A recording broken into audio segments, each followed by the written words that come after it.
sabéis que ahora va a estar en el uso de la palabra David Jiménez, que es el corresponsal, el primer corresponsal que hubo, prácticamente el único corresponsal que el mundo ha tenido pues en todo el continente asiático y de modo muy especial en el sudeste asiático, realmente cubriéndolo todo. Yo por supuesto que dirijo elogios a todas las personas a las cuales presento, y a veces esos elogios son un poco exagerados y a veces se quedan cortos. Cualquier cosa que yo diga como periodista y como escritor de David Jiménez verdaderamente me sale del alma y se queda corta, porque a mí me parece un periodista extraordinario, un prototipo, un reportero de los viejos tiempos, y me parece también un magnífico escritor con 3 libros en su haber. El primero es Hijos del Monzón, que es un libro periodista. El segundo es una novela, hace una incursión en el terreno de la ficción, de la cual parece ser que él no se encuentra demasiado contento. A mí me gusta bastante. Y su último libro, que os recomiendo vivamente, es este, El lugar más feliz del mundo, que ha salido hace un par de meses y que verdaderamente es muy bueno. No solo muy bueno, sino además muy divertido. Y os aseguro que no lo digo porque sea mi amigo ni porque sea mi invitado en estos encuentros. Bueno, David Jiménez, basta abrir su libro y uno se encuentra el primer párrafo. Este es un libro lleno de historias, lleno de situaciones, lleno de personas, lleno de lugares. Y el primer lugar que visita, o mejor dicho que revisita, es Bután, ese reino perdido del Himalaya y al norte de Calcuta. Y el primer párrafo del libro dice: quizá hay lugares a los que no se debería volver. Los visitantes, tiempo atrás, guardan un recuerdo de cómo eran, de cómo eras tú cuando estuviste en ellos, y al regresar te das cuenta de que todo ha cambiado. El lugar, tú. La nostalgia es una pésima compañera de viaje. Te distrae de lo nuevo, te arrastra a lo conocido, y una vez allí te susurra con malicia. Te das cuenta, nada permanece. Si terminamos la primera historia, que es esta de Bután, nos pasamos a la segunda. Estoy leyendo estos 2 párrafos porque creo que tienen mucho que ver con lo que nos va a contar ahora David Jiménez. El segundo capítulo del libro se titula El fin del mundo y comienza diciendo, y de eso hemos hablado ya también aquí: el viajero ha pasado a ser una especie en extinción en un mundo tomado por turistas. Como les tiene aversión, se pasa la vida huyendo de ellos. Les observa con condescendencia, repitiéndose que no es como ellos y forzándose a marchar cada vez más lejos para no encontrárselos. Quiere ir allí donde todavía les reciben con sorpresa, o mejor aún, donde no le recibe nadie. Busca, sin terminar de encontrarlo, el fin del mundo, pero ¿dónde queda? De David Jiménez se ha dicho que es el Kapuscinski español. Yo no estoy de acuerdo con esa comparación. Yo tengo que decir que a mí me gusta más David Jiménez que Kapuscinski. En cualquier caso, el lugar de Kapuscinski, cuya valía tampoco vamos a poner en duda, es un estilo completamente distinto al tuyo. Yo no sé qué han dicho tú de Kapuscinski. Kapuscinski es más filosófico, es más abstracto, en cambio tú eres mucho más directo, mucho más narrativo, mucho más periodista, en definitiva, de lo que es Kapuscinski, que está más cerca de la filosofía. Venga, David, adelante. Bueno, muchas gracias a Fernando, a todos vosotros por haber venido. Es un placer estar aquí en este sitio idílico y maravilloso para hablar de viajes alejados un poco de lo que cuento en el libro, de lo que tú decías, ¿no? De las masas que hoy se encuentra uno allí donde va, ¿no? De hecho, venía en el periódico, viniendo en el avión de Bangkok, y venía una historia que me ha deprimido muchísimo, y era sobre la basura en las playas de Bali. Es un sitio que tú, Fernando, conociste en los años 60, creo, que era el auténtico paraíso, y ahora lo han convertido en, pues decía, 2 toneladas de basura tienen que ser recogidas en Kuta, y los barrenderos se quejaban de que no daban abasto, y entonces, claro, te encontrabas una foto que a mí me llamó mucho la atención, que era un surfero y todo lleno de basura. Y es verdad que cada vez hay que irse más lejos para intentar encontrar ese fin del mundo, esos sitios donde uno se siente realmente a gusto y donde no le están vendiendo recuerdos hechos en fábricas chinas. Y la verdad es que podemos pensar que llegará un día en que no quede ningún sitio, ¿no? donde ir y donde sentirse realmente como un viajero, porque ahora lo que nos encontramos es con China y la India, los 2 países más poblados del mundo, descubriendo el turismo también.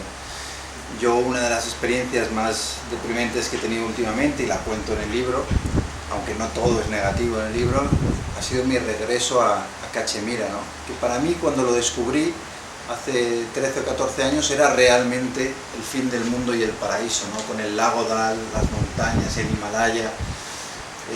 Realmente llegué y me sentí como estaba en guerra el sitio, y como digo en el libro también, los sitios en guerra y con grandes tiranías son donde todavía uno puede viajar como se solía antes, ¿no? Y ver aquello, ese lago maravilloso donde ahora los turistas van a hacer esquí acuático, donde los disfrazaban con trajes para hacerse fotos, donde te asaltaban vendedores, y donde las barcas esas maravillosas que tenían se han convertido en taxis con nombres que anuncian teléfonos móviles y bancos, y pues la verdad es que fue bastante deprimente.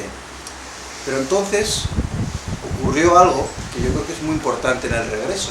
Cuando ya estaba convencido de que mi viaje iba a ser deprimente y que no habría merecido la pena, incluso me planteaba que habría sido mejor no haber vuelto nunca a Cachemira, me empecé a encontrar con la gente que había conocido en mi primer viaje 13 años antes. El vendedor de pasminas, el dueño del barco en el lago Dal donde me hospedé, todos esos personajes que sí seguían siendo lo mismo. El sitio podía haber cambiado, pero los personajes, aquellos amigos que había dejado, me recibieron como si me hubiera ido ayer. Y esa sensación me recuperó un poco, me reconcilié un poco con la idea de que sigue siendo importante volver a los sitios, ¿no? Nunca van a ser tal como los conocimos, nos van a decepcionar a menudo, nos vamos a encontrar un centro comercial donde antes había un mercado callejero que regateaba por todo, y a pesar de ello la gente seguía siendo la misma, ¿no? Ese barquero que llevaba 30 años remando en el lago Dal seguía allí, seguía contándote historias increíbles, y además te daba la perspectiva de los cambios con un humor y con una aceptación de la situación muy práctica, ¿no? Diciendo que la gente joven pues también merecía vivir mejor, y que si los turistas conseguían eso, pues mejor, ¿no? Yo empecé realmente a viajar en el año 98, cuando entré un día en el despacho de Pedro J. Ramírez. Yo trabajaba en el periódico, me aburría muchísimo lo que hacía en la redacción, y yo quería vivir aventuras y quería hacer un periodismo de reporterismo, como decía Fernando, clásico, el que se solía hacer antes, y veía que en la redacción lo que hacía era ruedas de prensa aburridísimas en ministerios con políticos que no tenían nada que decir. Entonces entré en el despacho de Pedro J. y le dije que había solo un sitio donde no teníamos corresponsal, y era Asia, el Extremo Oriente, y me pareció buena idea, y unos días después me dieron $500,000 de pesetas y me dijeron: monta la corresponsalía, y así empecé a viajar. Y la realidad es que yo no sabía viajar, porque lo que hice en los 3-4 primeros años fue ir al mayor número de sitios posible, quedándome el menor tiempo posible. Prácticamente no me daba tiempo a conocer a gente, no me daba tiempo a vivir los sitios ni la esencia de los sitios, y era todo pasaporte por aquí, una estampa más, otro. Al final eran viajes con prisas, quería conocerlo todo, y llegó un momento, después de haber viajado a terremotos, a tsunamis, a guerras, a revoluciones, a todos estos sitios, en los que dije que me tenía que parar, ¿no? Y paré y empecé a rebuscar en los cuadernos de notas las cosas que había escrito, ¿no? Y la gente que había conocido. Entonces me empecé a plantear la idea del regreso, ¿no? Y lo importante que es el regreso para completar el viaje. Yo creo que un viaje, hasta que no has vuelto, no está completo.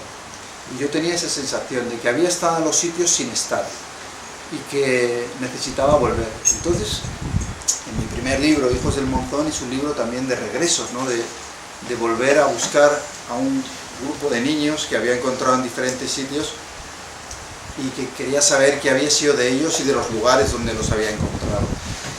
Y yo creo que en ese regreso empecé a aprender a viajar mejor, ¿no? A estar en los sitios estando completamente en ellos, a vivirlos, a tomármelo todo con más tranquilidad, a no ir con esas prisas por las que iba antes, ¿no? Que a lo mejor por la mañana estaba en Afganistán y al día siguiente está escribiendo una crónica sobre la bolsa de Hong Kong, ¿no? Era todo un sinsentido en el que ha caído también el periodismo, ¿no? En el que hacemos de todo a toda prisa. Y en el regreso empecé a encontrar el verdadero placer de viajar, ¿no? Como os decía antes, de encontrarme a esa gente y muchas veces esa decepción, ¿no? Que decíamos de cuando vas a Bali, de repente te muestran los turistas, o a Cachemira, que vas a China, por ejemplo, ¿no? Que es un país del que hablábamos antes durante la comida, y que quizá es el país que más autodestrucción ha creado, porque un país que era muy bonito hace décadas y que en los libros, en la literatura antigua, lees descripciones de cómo era y ves lo que se ha convertido ahora, ¿no? Estas ciudades gigantes, sin parques, con polución, donde los niños van al colegio con mascarillas porque no pueden, si no enferman, ¿no? Y estos centros comerciales, ¿no? De los cuales le dedico un párrafo en el libro, ¿no? Porque para mí el centro comercial se ha convertido en la antítesis del viaje. Porque claro, tú tienes un centro comercial en tu casa, en el barrio, en Madrid, y de repente recorres 10.000 kilómetros, te vas a Asia, o te puedes ir a África, o te puedes ir donde quieras, y la gente, el turista, se mete en un centro comercial exactamente igual que el que ha dejado en su casa, donde se comen los mismos restaurantes, se ven las mismas películas y van al cine, las tiendas son todas exactamente las mismas. Entonces, a mí una de las cosas que me preocupa ahora del viaje es que la gente ya ha dejado de viajar. O sea, es decir, no llegan a salir nunca de su casa, ¿no? Siguen pretendiendo que todo se mantenga igual, se meten en los resorts de 5 estrellas, no salen nunca, nunca se mezclan con la gente local, porque les tienen miedo, porque han visto en los telediarios cosas horrorosas que pasan en esos sitios, y es un poco deprimente porque yo creo que nos aleja un poco de la gente, ¿no? Y yo creo que una de las cosas importantes del viaje, o por lo menos lo que a mí el viaje me ha enseñado, es que somos mucho más parecidos de lo que creemos, ¿no?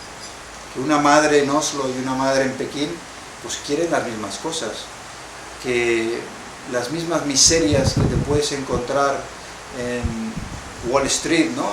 Los tiburones de la bolsa, te las encuentras en un pueblo de Camboya. Hay gente más altruista, menos, hay envidias, todas estas cosas son de la condición humana y las encuentras en todos lados. Entonces yo creo que el viaje, para el que realmente viaja y no se encierra y se aísla en ese resort, es también descubrir eso, ¿no? Que cuando nos quitas el envoltorio, lo superficial, al final somos todos personas y nos parecemos mucho más de lo que pensamos. Y yo creo que el descubrir eso y el que mucha gente descubra eso, pues es desde luego muy bueno contra algunos de los graves problemas que tenemos ahora, ¿no? Como pues, la intolerancia, el radicalismo religioso, por supuesto el nacionalismo, mucha gente, muchos escritores han dicho que se cura viajando, y es verdad, pero se cura viajando, o sea, no yendo a los sitios. Ir a un sitio no es viajar, ¿no? Meterse en esos hoteles, en esos centros comerciales, hacer lo mismo que hacías, ¿no? No mezclarte con la gente. Yo creo que el viaje está en conocer. Y para mí el retorno es importante porque yo creo que para conocer bien hay que haber vuelto con la perspectiva del tiempo también, ¿no? La perspectiva del tiempo es muy importante porque yo creo que te ayuda a reflexionar, a comparar ese primer viaje. En el caso de Cachemira, por ejemplo, ¿no? Hay un personaje en el libro que es el doctor Gurú, ¿no? Que es un personaje muy curioso porque en mi primer viaje él me ocultó una cosa que luego descubrí 13 años después. Cuando yo llego a Cachemira y me encuentro ese absoluto desastre en el que se había convertido el lago Dal y todos esos turistas, él nota mi decepción. Y claro, él 13 años antes me había dicho: un día vas a volver porque todo el mundo vuelve al paraíso. Es imposible descubrir Cachemira y no volver. Y cuando vuelvo 13 años después y me encuentro ese deterioro absoluto, que no solo es físico, es también de la gente, que de repente en vez de ofrecerte té en su casa te están ofreciendo que compres algo, ¿no? O sea, se ha roto la magia con el sitio. Y después de estar otros varios días en mi regreso, cogió un pequeño coche que se había comprado y me dijo, ahora te voy a enseñar para que veas que todavía queda esa cachemira que tuviste, ¿no? Entonces nos hicimos un viaje, él y yo, estoy hablando de un señor que tiene la avanzadísima edad de Fernando de Aragó, ¿no? Y nos fuimos por ahí a verlo, y al regresar se metió por una carretera pequeña y me llevó a un apartado, y de repente allí, en medio de unos jardines espectaculares con unos árboles increíbles, había una casa. Y entonces descubrí en ese momento que él, mientras la otra cachemira se iba deteriorando, él iba construyendo su pequeño paraíso, escondido de todo en el lago Dal, en un rincón muy escondido, y había puesto todo el dinero que ganaba con el hotel ese que tenía en el lago, lo había puesto en este pequeño rincón paradisiaco, que me descubrió y me dijo, a partir de ahora, siempre que vengas, te vas a quedar aquí con nosotros y vas a poder seguir viviendo la cachemira que viviste la primera vez. Y yo creo que fue un momento muy especial porque me reconcilió con el sitio, ¿no? El hecho de descubrir que todavía existía ese fuerte, ¿no? Que trataba de mantenerse intacto a pesar de todo lo que ocurría a su alrededor. Y desde entonces, en todos estos últimos años que he viajado, pues la verdad es que lo que he hecho es mucho viajar e intentar descubrir lo bueno de esos sitios que dejé y que han cambiado, ¿no? Y en casi todos lo he encontrado en la gente, no en los sitios, ¿no? Pues, muchos sitios me han decepcionado, pero en muchos casos gente especial que conocí, he vuelto a ella y ha seguido siendo especial, ¿no? Y solo eso ha justificado el regresar. Así que yo os diría, y os recomendaría que en los sitios especiales pues volváis a ellos y volváis pues con un poquito de las baterías del perdón cargadas, ¿no? Hay que perdonar a los sitios porque no se puede hacer nada, el desarrollo es el que hay, la población aumenta, y tratar de buscar siempre lo que permanece, ¿no? Y yo creo que aunque en ese primer párrafo que Fernando leía, claro, dices, bueno, la nostalgia es una mala compañera de viaje, ¿no? Porque te susurra que nada permanece. Si se lee el libro entero, pues al final se descubre que sí que merece la pena volver, ¿no? Y que sí que hay cosas que permanecen y a las que hay que volver. Y bueno, no me quiero enrollar más, prefiero que debatamos, ¿no? Sobre viajes, sobre literatura de viajes y sobre el concepto de volver. Y yo creo que Fernando, tú puedes ser el... Bueno, vamos a abrir entonces un coloquio. A mí me gustaría señalar que David Jiménez nace en el 71, yo nazco en el 36. Cuando David Jiménez, no digo que llega al periodismo, sino que llega al mundo. Yo ya he recorrido durante 7 años Asia, me he casado 2 veces, tengo 2 hijos, he estado 5 veces en la cárcel, he estado 7 años en el exilio, etcétera, etcétera.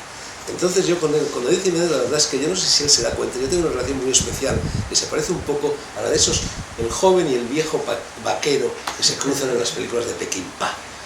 Porque claro, yo lo conocí cuando sacó Hijos del Monzón, porque la verdad es que me llamaron del periódico y me dijeron, oye, lleva, a ver si puedes llevar al programa de televisión, pues este chico que es nuestro responsable en Asia, etcétera, etcétera. Yo por supuesto encantado de llevarlo, tanto más cuanto que hablaba de todos esos países que habían significado tanto para mí, y de los cuales él hablaba en su libro.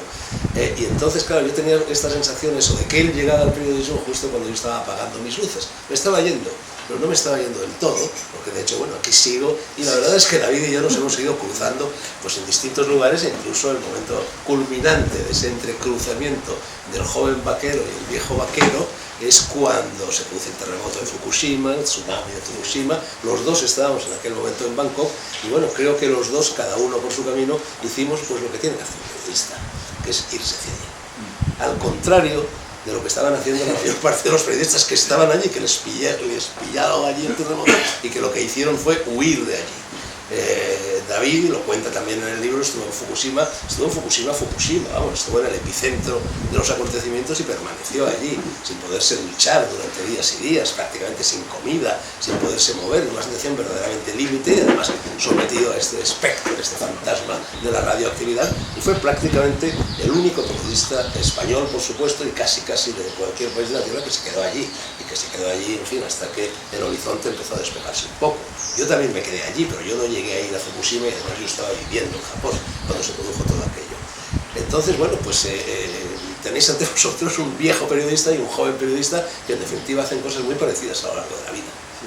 Es curioso lo que dices, porque en cuanto al regreso, para mí uno de los regresos más importantes siempre ha sido al de los tsunamis. Yo he tenido la desgracia, aunque luego lo llaman éxito profesional, porque yo hago una cosa que es muy curiosa, que es que en mi trabajo describo la miseria, el hambre, lo peor de la condición humana, y llego al periódico y me felicitan por mi trabajo, ¿no? Yo creo que hay pocos trabajos en los que eso te ocurra, ¿no?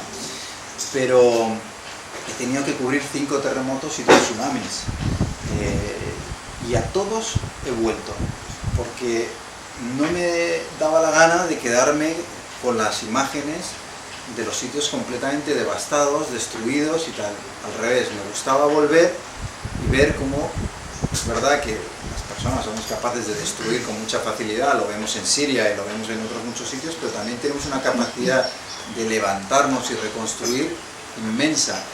Y para mí es una de las cosas más admirables, ¿no? El ir a esos sitios, ir a Japón cuando volví al año y ver a los japoneses sin quejarse, porque no se quejan, son mucho menos quejicas que los españoles, volver a levantar sus ciudades. Y hablo de ciudades donde no queda absolutamente nada, no estamos hablando de una destrucción mediana, sino no ha quedado nada.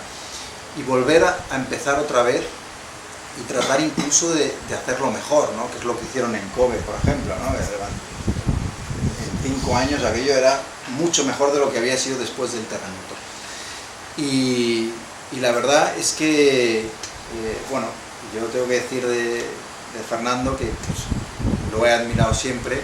Es verdad que yo pedí al periódico ir al programa porque, claro, yo, como dices tú, son 2 generaciones diferentes. Yo cuando estaba en la facultad, pues él estaba por ahí haciendo cosas que a mí me apetecían hacer.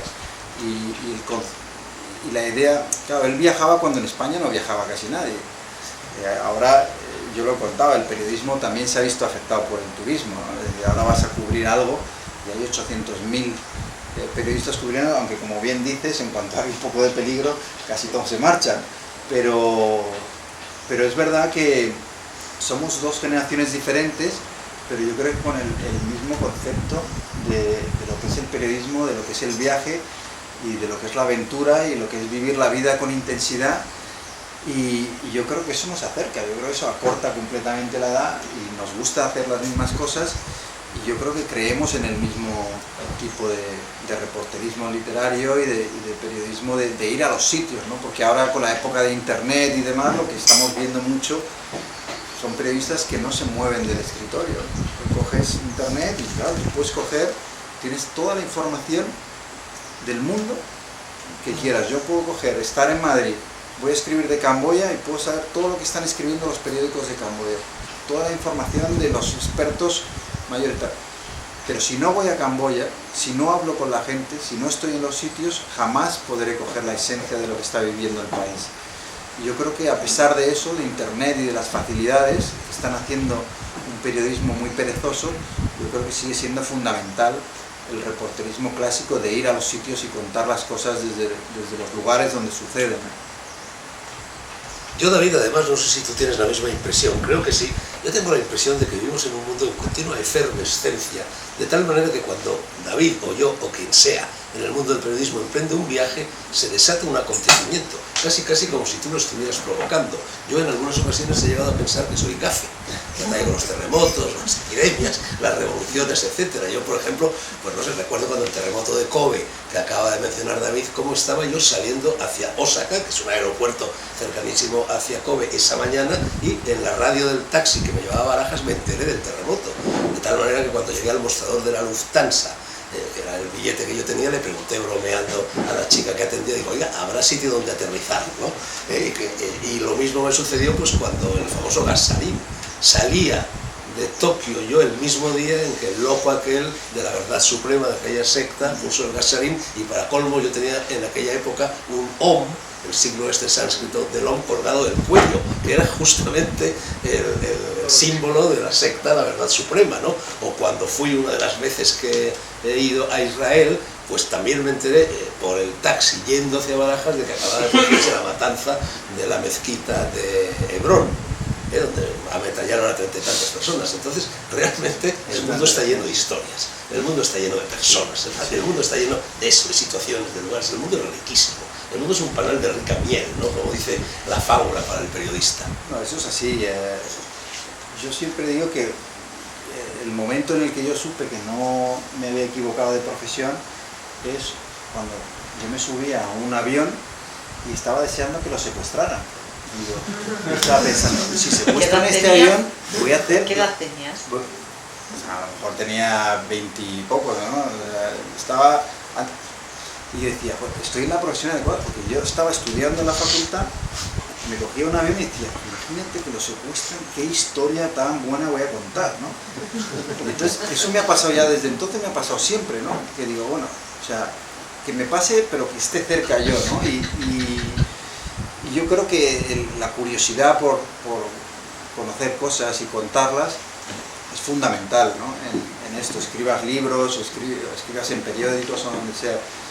Y yo noto en gente joven que a veces pues, quieren colaborar con el periódico y demás, que muchas veces no tienen la curiosidad, ¿no? Y al revés, ¿no? Les dices, oye, ¿podrías irte a este sitio? Y dicen, bueno, no, yo prefiero estar aquí, ya lo cuento desde aquí, ¿no? ¿Hace falta que vaya? Digo, bueno, hace falta que vaya si quieres hacer periodismo, ¿no? Si quieres hacer otra cosa, no. Pero yo creo que es algo que se lleva, ¿no? O sea, es algo que lo llevas dentro, no lo llevas, y que no se puede entrenar, que no se puede formar uno para ser periodista. Yo creo que el periodista siempre ha sido una carrera muy vocacional y muy de sentirla o no sentirla, y las facultades, desgraciadamente ahora, están saliendo 3.000 periodistas todos los años de las facultades, que se dice pronto, cuando están cerrando periódicos, radios, o sea, que es un auténtico desastre. Pero el otro día un profesor de universidad vino a Bangkok, comí con él, y yo le dije, yo en algún momento me gustaría dar clases en la universidad. Y me dijo, tú no sabes lo que dices. Y digo, bueno, oye, es una ilusión que tengo, ¿no? ¿Por qué me dices esto? Y dice, es que no te puedes imaginar el desinterés que hay. Yo en una clase de 40, por ejemplo, a lo mejor hay 3 que les importa algo el periodismo, o tienen alguna aspiración a hacer reporterismo de verdad. El resto están ahí pues, porque les tocó, porque la nota les daba para entrar y sonaba bien periodismo como podía haber sonado bien derecho. Y entonces yo creo que, yo les digo muchas veces a la gente que se desespera porque ahora hay pocas oportunidades para los que salen en las facultades, que es verdad que hay mucha gente y que hay poco trabajo, pero también es verdad que para los que tienen iniciativas sigue habiendo oportunidades. Que si tú te coges la maleta y te vas a un sitio y haces una buena historia, nunca va a haber un periódico que no te la publique. No se conoce en la historia del periodismo una gran exclusiva que no se haya publicado. Eso no existe. Lo que existe es precariedad, es verdad, pero el paro en el periodismo no existe. Tú siempre puedes tomar la iniciativa de irte a algún sitio. Yo les decía, en vez de compraros el último teléfono móvil, compraros un billete de avión, iros a algún lado, a escribir una buena historia, ¿no?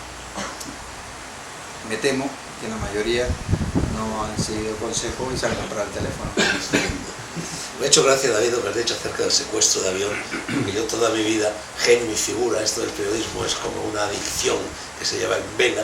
Toda mi vida he deseado y sigo deseando el secuestro de avión. Y cada vez que me subo a un avión digo, virgencita, virgencita, a ver si tengo suerte y lo secuestran. Eso tiene un poco que ver con, ahora te paso una palabra suave, tiene un poco que ver con el conato de naufragio que tuvisteis el otro día aquí, y que algunos de vosotros lo vivisteis con miedo, estabais muy impresionados y tal. Cuando yo precisamente comentándolo dije todo lo contrario, qué suerte habéis tenido, incluso bromeé sobre la posibilidad de que lo hubiera organizado yo, ese conato de naufragio, ¿no? Y querías decir algo, ¿sabes? Bueno, que a uno de mis pueblos, sin quererlo, le pasó. el secuestro. Sí. Suerte. Ah, bueno, el cura de Venezuela, ¿no? No el cura, a uno de mi pueblo, un minero muy dragado, muy bravo, que se iba a Venezuela, a las Américas, por así, desde luego, y uno de los viajes que venía a Venezuela a Madrid, en un vuelo de KLM lo secuestraron.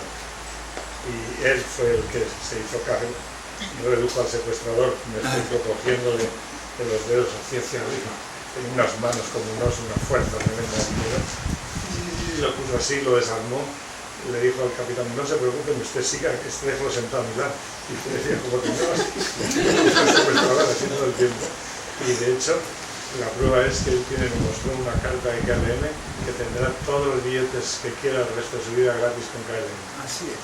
Eso ocurrió en la época que ella había... Encima, tuvo la suerte de vivir el secuestro, le regalan billetes de avión para toda la vida. Debo de admitir que desde que pasó los atentados del 11 de septiembre en Nueva York, pienso menos en lo del secuestro, me apetece menos, porque antes tenía menos riesgo, ahora ya los secuestradores de aviones se han puesto un poco demasiado radicales, ¿no? Ya no es cuestión de pedir, oye, liberen ustedes a mis compañeros en la cárcel y les dejo marchar, ¿no? Ahora te estrellan contra un edificio, pues ya es más complicado contar la historia cuando sucede eso.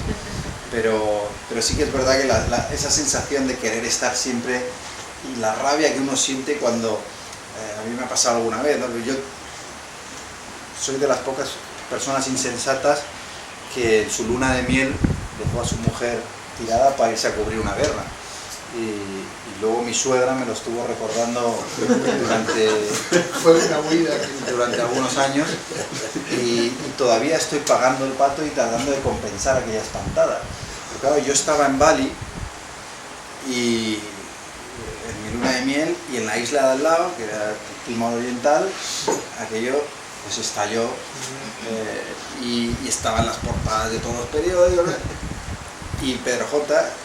Sabía que yo estaba, que fue el error, ¿no? Haber comentado que iba a estar en Bali.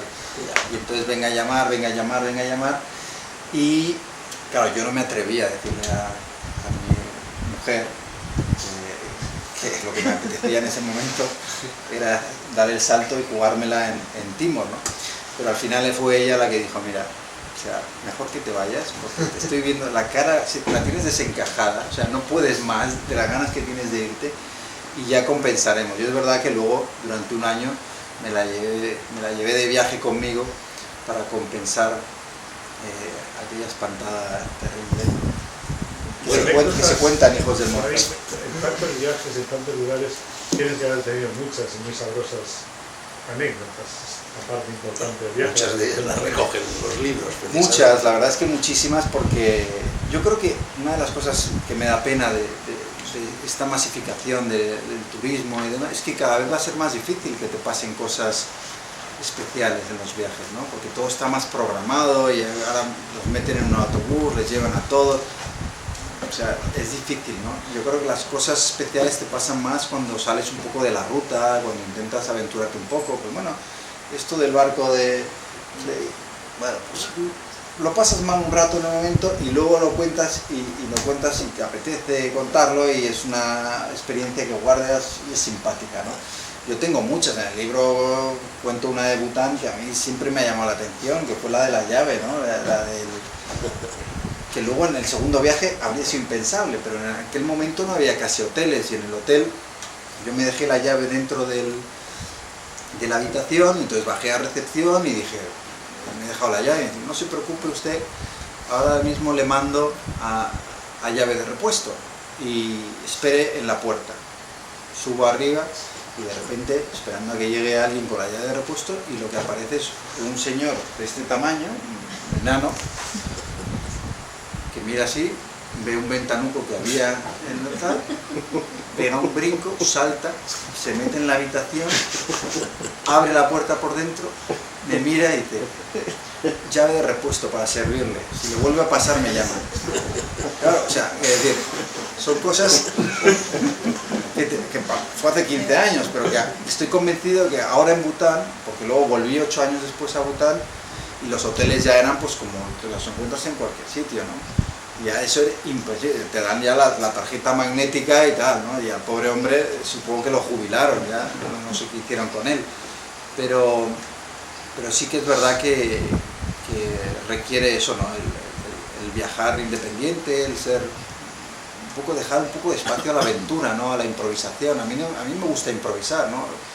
Y a veces eso te causa problemas, ¿no? Porque no organizar bien un viaje pues puede ser problemático, pero yo muchas veces pues voy a un sitio y digo, bueno, pues a ver qué pasa, ¿no? Y a ver por dónde voy, y si hay vuelo para aquí, mire para allá, y si no, mire para allá. Y lo hacía en España cuando era más joven, ¿no? Cuando me dieron el carnet de conducir, pues muchas veces lo que hacía era cogía el coche y decía, pues voy a coger esta carretera, y no sabía hacia dónde iba. Y seguía, y era una carretera más pequeña, y si era más pequeña me metía, y si la siguiente era de arena y con baches, me metía. Intentaba ir alejándome sin querer de todo lo que fuera civilización y tal. Y entonces te encontrabas cosas muy curiosas, ¿no? Y me encontraba en Cáceres los últimos buscadores de oro españoles ahí en medio, ¿sabes? En las Surdes, y te encontrabas. Pero había que salir un poco de lo que te cuentan las guías de viajes, que son una de las grandes desgracias de lo que es el viajar, porque claro, en el momento en el que la Lonely Planet te pone un sitio en la Lonely Planet, ya te viene todo el mundo, ¿no? Y has encontrado un sitio especial, pero sabes que tarde o temprano va a salir una guía y se lo van a cargar. Entonces encuentras otro más especial y sabes que eso va a durar 1 año, 2 años y así. Entonces, lo que contaba en el libro, te pasas toda la vida buscando cosas que se van estropeando, ¿no? Y al final supongo que llegará un día en el que no quedará nada, ¿no? Bueno, enseguida paso la palabra, ha pedido la palabra Boeda, la ha pedido también el detective, tú has sido el primero, tú enseguida os lo paso, pero a mí me gustaría recordar que precisamente Kapuscinski en uno de sus libros cuenta algo muy parecido a lo que acaba de contar David Jiménez sobre su coche y desviarse siempre de la ruta principal. Dice, la mejor manera de conocer una ciudad que no conoces es llegar a ella y subirte a un autobús que no sabes dónde te va a llevar. Y yo la verdad es que lo he hecho en muchas ocasiones. Bueno, ahora la gente viaja con un GPS, con esos dichosos teléfonos móviles sofisticadísimos que tenéis todo, que os conducen directamente al punto al que queréis llegar. Eso no es viajar, eso es ir a un sitio, ¿no? Y luego quería también decir algo a propósito de lo que ha dicho David sobre las universidades. Yo cuando vi que convertían el periodismo en una materia universitaria me quedé estremecido. Yo creo que un periodista, si además de ser periodista es doctor en ciencias exactas por la Sorbona, magnífico. Pero que no hace falta ser doctor en ciencias exactas por la Sorbona para ser periodista. El periodismo, y yo lo mamé así, porque yo vengo de una casta de periodistas, y mi tío abuelo fue director de La Vanguardia, y mi abuelo fundó la Asociación de la Prensa de Madrid, y mi padre se jugó la vida cuando estalló la guerra civil por el periodismo. Yo nací en el seno de una familia donde los periodistas, y estoy hablando de gente que llegó a ser director de La Vanguardia, los periodistas empezaban de botones en el periódico, y poco a poco iban aprendiendo el oficio. Eso es el periodista.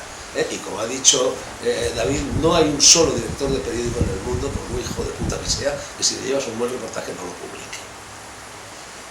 Mi padre, por cierto, cuando se fue, no es una experiencia tan audaz y tan belicosa como la tuya cuando te casaste, pero cuando se fue de viaje de novios, mi padre era, entre otras cosas, periodista deportivo y aprovechó que se celebraban los Juegos Olímpicos de Invierno en Garmisch-Partenkirchen, en la Alemania nazi, y se fue de viaje de novios allí con mi mujer. No era una guerra, pero bueno, estaban los nazis ya y las tanquetas nazis caminando por las calles, mi madre siempre lo contaba. Bueno, detective, tú has sido el primero en levantar la mano. Me gustaría... Es que es detective.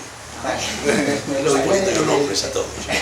En el mundo actual, en el cual la imagen es lo que nos interesa mucho, y estamos viendo en el periodismo actual muchas imágenes tomadas por propios turistas, por los propios viajeros, que desde ya con un teléfono inteligente, con vídeo, con cámara, se manda. Es un poco enfocado hacia el famoso lema de CNN.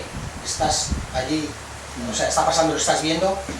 ¿Qué opinas? ¿Cómo va a evolucionar? ¿Realmente crees que eso va a llegar a cuajar, o realmente es lo que la gente busca, que esté pasando algo, que alguien esté allí, aunque la CNN fracasó en España? Bueno, ahora lo que se lleva es esto que llaman el periodismo ciudadano. Yo, para empezar, al periodismo nunca le pongo apellidos. Si es periodismo, y si no es periodismo. Ahora todos los medios se han puesto apellidos: periodismo humano, periodismo objetivo. Pero bueno, es que si no es objetivo, ya, es decir... Pero en el caso que comentas, ahora los periodistas no llegamos los primeros a ningún sitio.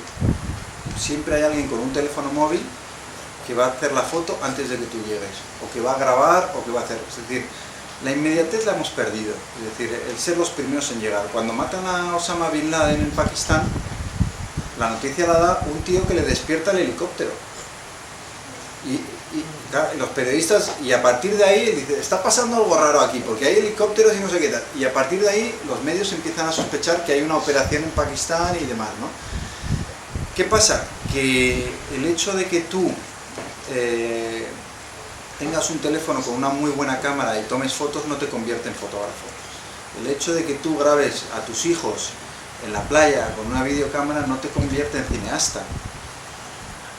Y ahora se lleva eso, y lo están haciendo los medios en España, de utilizar mucho material de periodismos ciudadanos, que les llaman, cuando no se trata solo de coger esto y lo otro, de informar, ¿no? Los twitters, ¿no? Hay gente que dice que Twitter es periodismo. Twitter no es periodismo, te puede llevar a través de un enlace a periodismo, pero yo creo que el periodismo requiere otras cosas también, ¿no? Es decir, el periodista debe seleccionar lo relevante de lo que es una nadería que no aporta absolutamente nada. El periodismo también sirve para priorizar la información, que es lo más importante, que debes de dejar fuera. Es decir, hay elementos del periodismo que se pueden adquirir formándose, como dice Drago, siendo el botones y aprendiendo el oficio, pero no me vale que cualquiera ahora diga que es periodista, ¿no? Que cualquiera es fotógrafo.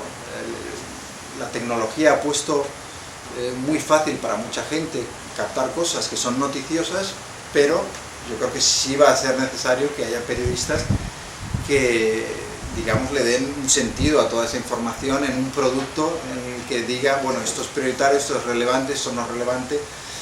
Luego en el periodismo ahora lo estamos viendo claramente, ¿no? El deterioro de lo que es el valor de la información. En España yo conozco casos de gente que se ha ido a cubrir la guerra de Siria y le pagan 50, 60 euros por una crónica. Yo voy mañana a Telecinco con una exclusiva de Fran de la Jungla se ha liado con Belén Esteban, cosa que espero no ocurra, porque no le volvería a hablar en mi vida, y le darán 70.000 euros, me darían 70.000 euros. Es decir, eso te dice un poco el estado del periodismo hoy en día, ¿no? Cómo se ha ido degenerando y el valor de lo que es realmente importante pues se ha ido cada vez más a la tontería, a la nadería, a lo rosa, a lo irrelevante al final, ¿no? A lo que no tiene ningún impacto en la vida de la gente. Mientras que el periodismo que realmente tiene un impacto, que te está contando cosas que son importantes para la gente, no se valora. Oye, David, vamos a convencer a Frank que se ligue a Belén Esteban y vamos a manchas 75.000 euros para cada uno. Me queda corto. No lo grabo, Fernando. José María. No, yo primero darte las gracias, Fernando, ¿no? por habernos movido pues casi más al este aún cada vez. Yo recuerdo la primera vez que vine aquí por esta zona del sudeste asiático fue Kosamui. Tú me diste las indicaciones perfectas de que... Sí, pues vete ahora pues a muy bien. Por eso, sí, bueno, sí. Pero creo que esa respuesta la da muy bien Javier, vamos David, al comentar que justo siempre hay el sitio al que te puede llevar el señor del hotel, que está un poco más allí, al fondo, y donde él está ahora mismo, ¿no?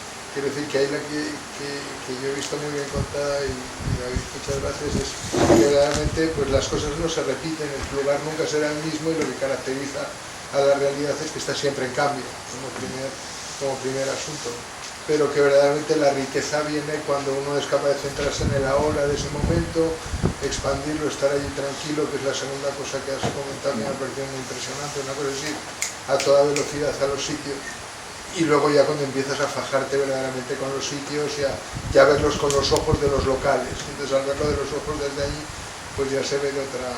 Yo creo que en mi caso también es una pérdida de vanidad con los años. Cuando yo empecé, yo tenía las ambiciones del joven reportero que quiere comerse el mundo, hacer exclusivas, y si eso suponía estar por la mañana en Kabul y por la tarde en Hong Kong y al día siguiente en Tokio y salir más veces en el periódico, yo estaba encantado, pero llegó un momento que eso dejó de motivarme. Pensé, esto es una tontería, porque muchas de esas cosas que estoy escribiendo no están trabajadas, no tienen profundidad, son irrelevantes.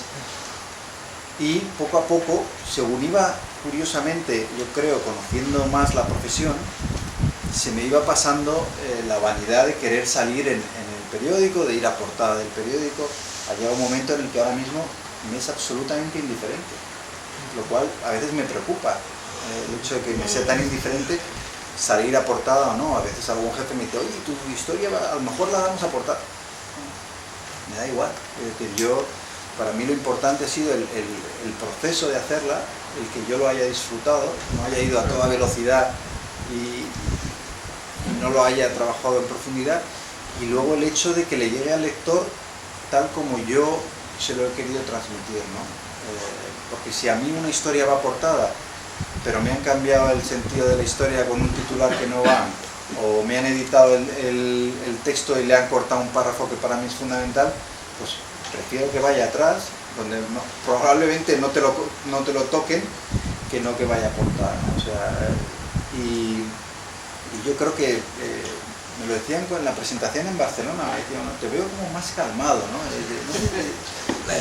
Y me preocupó porque luego también me dijo algo, este libro es como más maduro, digo, no es lo que uno quiere escuchar, ¿no? O sea, que está más maduro, ¿no? Pero sí es verdad que te relajas, pierdes esa ambición que a veces yo creo que es buena, porque hace que tomes iniciativa y vayas a los lugares y demás, y tomes riesgos a veces, pero también a veces es mala porque quieres hacer demasiado y quieres abarcar más de lo que puedes.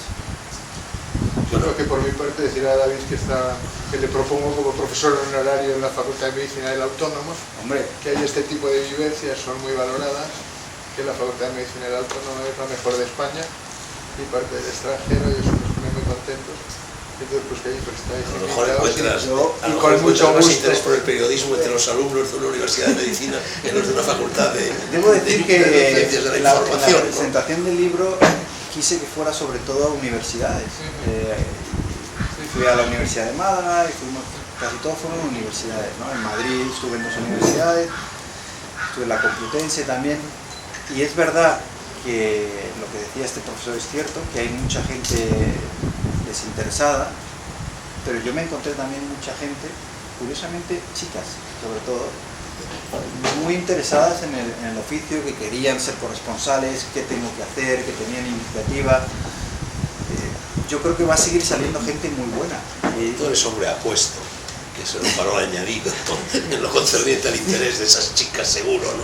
Bueno, yo creo que ya me ven como un padre más que, ¿no? Y a ti te verían como su abuelo. Sí, ¿no? bueno, efectivamente, ya me ven. Con relación a ir a estos sitios, yo también llevo yendo pues a Venezuela desde 2002, que me pilló ahí un golpe de estado, y todos los años 2 veces esperando a pillar algún otro. Parece que se están demorando un poco. Pues organízalo. Creo que eso es posible, y eso es posible. Es posible, sí. Es factible, pero lo que me encontré en 2002, cuando iba allí un golpe de estado, es que en realidad lo único que pasaba era que lo que está ocurriendo normalmente en la televisión y circunscrito al telediario, de repente salió de allí y estábamos todos metidos en la noticia, involucrados en el golpe de estado, a favor o en contra, dispuestos a pegar tiros, no a pegar tiros, pero que una sensación realmente pues como muy... Bueno, esto que yo decía antes del mundo de la efervescencia, una vez más se ha producido este mes. Yo decido ir a Bangkok y 48 horas después estalla una revolución en Bangkok. Me vengo a Phnom Penh y el mismo día en que llego a Phnom Penh hay 3 muertos en la huelga y el día siguiente 2, ¿no? Continuamente están pasando cosas. Es curioso que hay una cosa que a mí me llama la atención, y es que lo que sirve para el viajero sirve para el periodismo, en el sentido de ¿qué defecto encuentro yo en el periodismo de hoy, por ejemplo? Que es borreguil. Borreguil en el sentido de que todos hacemos lo mismo. Tú ves un periódico y de repente es Oriente Medio, y durante una semana toca Oriente Medio, y todos están haciendo Oriente Medio. Yo echo de menos, en la prensa española en especial, el riesgo de decir, oye, pues yo voy a hacer hoy un reportaje del Congo, o me voy a hacer una historia sobre esta aldea de Camboya, o me voy a hacer... Pero no, igual que el turismo está tomando y haciendo todo más homogéneo, igual y aburrido, el periodismo cada vez es más así. Tenemos más medios que nunca, con internet, miles, y sin embargo menos diversidad de información que nunca, porque todos hacen lo mismo y todos se copian, que es uno de los grandes problemas, unos a otros. Sale uno y venía el otro día con la noticia de que el líder norcoreano Jong-un había arrojado a su tío a una jauría de perros. A mí me llamó el periódico y me dijo, escribe la crónica, y le dije, creo que no la voy a escribir porque estoy seguro de que es mentira. Todos la habían publicado, nosotros no la publicamos, pero todos los periódicos la estaban publicando, o prácticamente todos, ¿no? Pero no había una sola fuente, más que un periódico chino de no sé dónde y tal. Pero claro, era tan buena la historia, vamos a publicarla. Y ahora en internet te ocurre como ocurría antes con la televisión, que lanzabas un programa de telebasura y veías la audiencia tan buena que decían hay que hacerlo. Pues en el periodismo llamado serio está ocurriendo lo mismo, que están viendo en internet que ponen una noticia y aunque sea falsa, muchos lectores, y lo están viendo al segundo. Ellos saben cuántos lectores están entrando en una noticia. Entonces cada vez importa menos que la noticia sea verdad o mentira, relevante o no, que importe si tiene lectores. Y a mí me preocupa, pero yo creo que eso puede ser el principio de la decadencia que vivió la televisión traducida a la prensa escrita. El economista. El economista. Sí, eso que comentaba este profesor con el que me entrevistaste en relación con la carrera de periodismo, yo creo que es accesible a todas las carreras, porque Sí. que no solamente ocurre con el Lo he oído periodismo, en que otras, sí. cualquier cosa encuentras con gente que importa un poquito prácticamente todo, ¿no? Es decir, y te puedes encontrar Eres con profesor de universidad. y te puedes encontrar con una clase de 100, puede haber uno, puede haber dos, puede haber tres, que les interese, y como tú descubres esos tres que les interesa y les quieres dar algo más, viene el cuarto que no lo has elegido y te chafa el invento. Es decir, que Sí, esto- porque es esto muy ocurre. español eso de no solo cuando ven la excelencia, hay un rechazo hacia la excelencia. Claro, Es algo que yo conté en un artículo que ha dado muchas vueltas, que se llama El triunfo de los mediocres. Y consiste en eso, consiste en expandir lo máximo posible la mediocridad para que no se note la tuya, ¿no? Entonces, en cuanto hay dos o tres que destacan, o sea, el resto intentan absorberlos y llevarlos a su mediocridad. Entonces, con el periodismo yo creo que esto quizá ocurre todavía en mayor grado, ¿no? Porque tú has dicho lo de la selección de la información, que eso es la función que tiene que ser periodista y poder... a mí la única vez que hice una entrevista en televisión española, yo sobre temas de economía y tal, y yo hablé pues de lo que se me preguntaba, ¿no? En una entrevista de 5 minutos, y luego él que hizo la selección cogió dos pedacitos pequeños, dos cortes de 9 segundos, de 14 segundos, y yo no me reconocía en absoluto en lo que salía allí, ¿no? Lo sacó del contexto. Entonces, pero es que ni siquiera lo hizo a mala leche, como lo pueden hacer con Dragó como persona conocida y tal, para darle un poco ahí. No, se supone que lo hacía una persona que era profesional y que trataba de sacar de ahí lo que tenía eso de nada. Desde luego, si fuese no acertó en absoluto, ¿no? Es decir, que a mí me da más la sensación de que el tipo en cuestión, cuando intentó hacer esta operación, su idea, que tenía poco que ver, en mi opinión por lo menos, en asuntos de economía que estaba tratando con ese asunto, tenía poco que ver su idea, pero él trató de acomodar lo que yo le decía a la idea que él tenía para sacar después como la idea que él tenía, pero hecha con mis palabras, ¿no? Entonces, pues, para ese periodista yo casi que no lo haya, ¿no? Porque esto y nada es prácticamente lo mismo. Bueno, Y luego la tercera y última cuestión, de lo de llegar al fin del mundo, ¿no? Cuando terminé la carrera, me fui a dar una vuelta al mundo. Entonces, yo calculé un mapa militar, las coordenadas exactas de mi casa en Madrid, y pues no había GPS ni nada de eso, ¿no? Y entonces me puse con un mapa pues, a calcular esas coordenadas exactamente en el otro lado del mundo, ¿no? Y vi la antípoda exacta en un lugar perdido de la isla norte de Nueva Zelanda, y cerca de Wellington, y de ahí que me fui, claro. Entonces llegué a ese lugar, no tenía carnet de conducir ni nada, y no había forma de llegar, me puse a hacer dedo, y entonces me paró un tipo, llegué allí cuando ya se metía el camino por una camino de tierra para arriba y tal, y dije, mira, ese camino yo te puedo seguir llevando más, pero párate aquí y tal. Y entonces había ahí un tipo de unos 30 y tantos, 40 años, que se me quedó un poco así mirando y dice, ¿tú quién eres? ¿No? Y pues mira, y estoy explicando con el mapa, ¿no? Es que yo aquí al fin del mundo y tal, porque tal y cual, tú eres mi vecino de abajo y tal y cual. Y entonces, bueno, y me preguntaba, bueno, ¿tú qué haces aquí? Yo estoy esperando a mis hijos que vienen en la camioneta, que solamente les deja aquí en esta esquina y tal. Ah, bueno. Oye, ¿te quieres venir a casa? Claro, por supuesto. Fui a su casa y entonces estuve una semana con ellos, ¿no? Y aprendí a pelar ovejas, aprendí a una cosa agrícola y tal.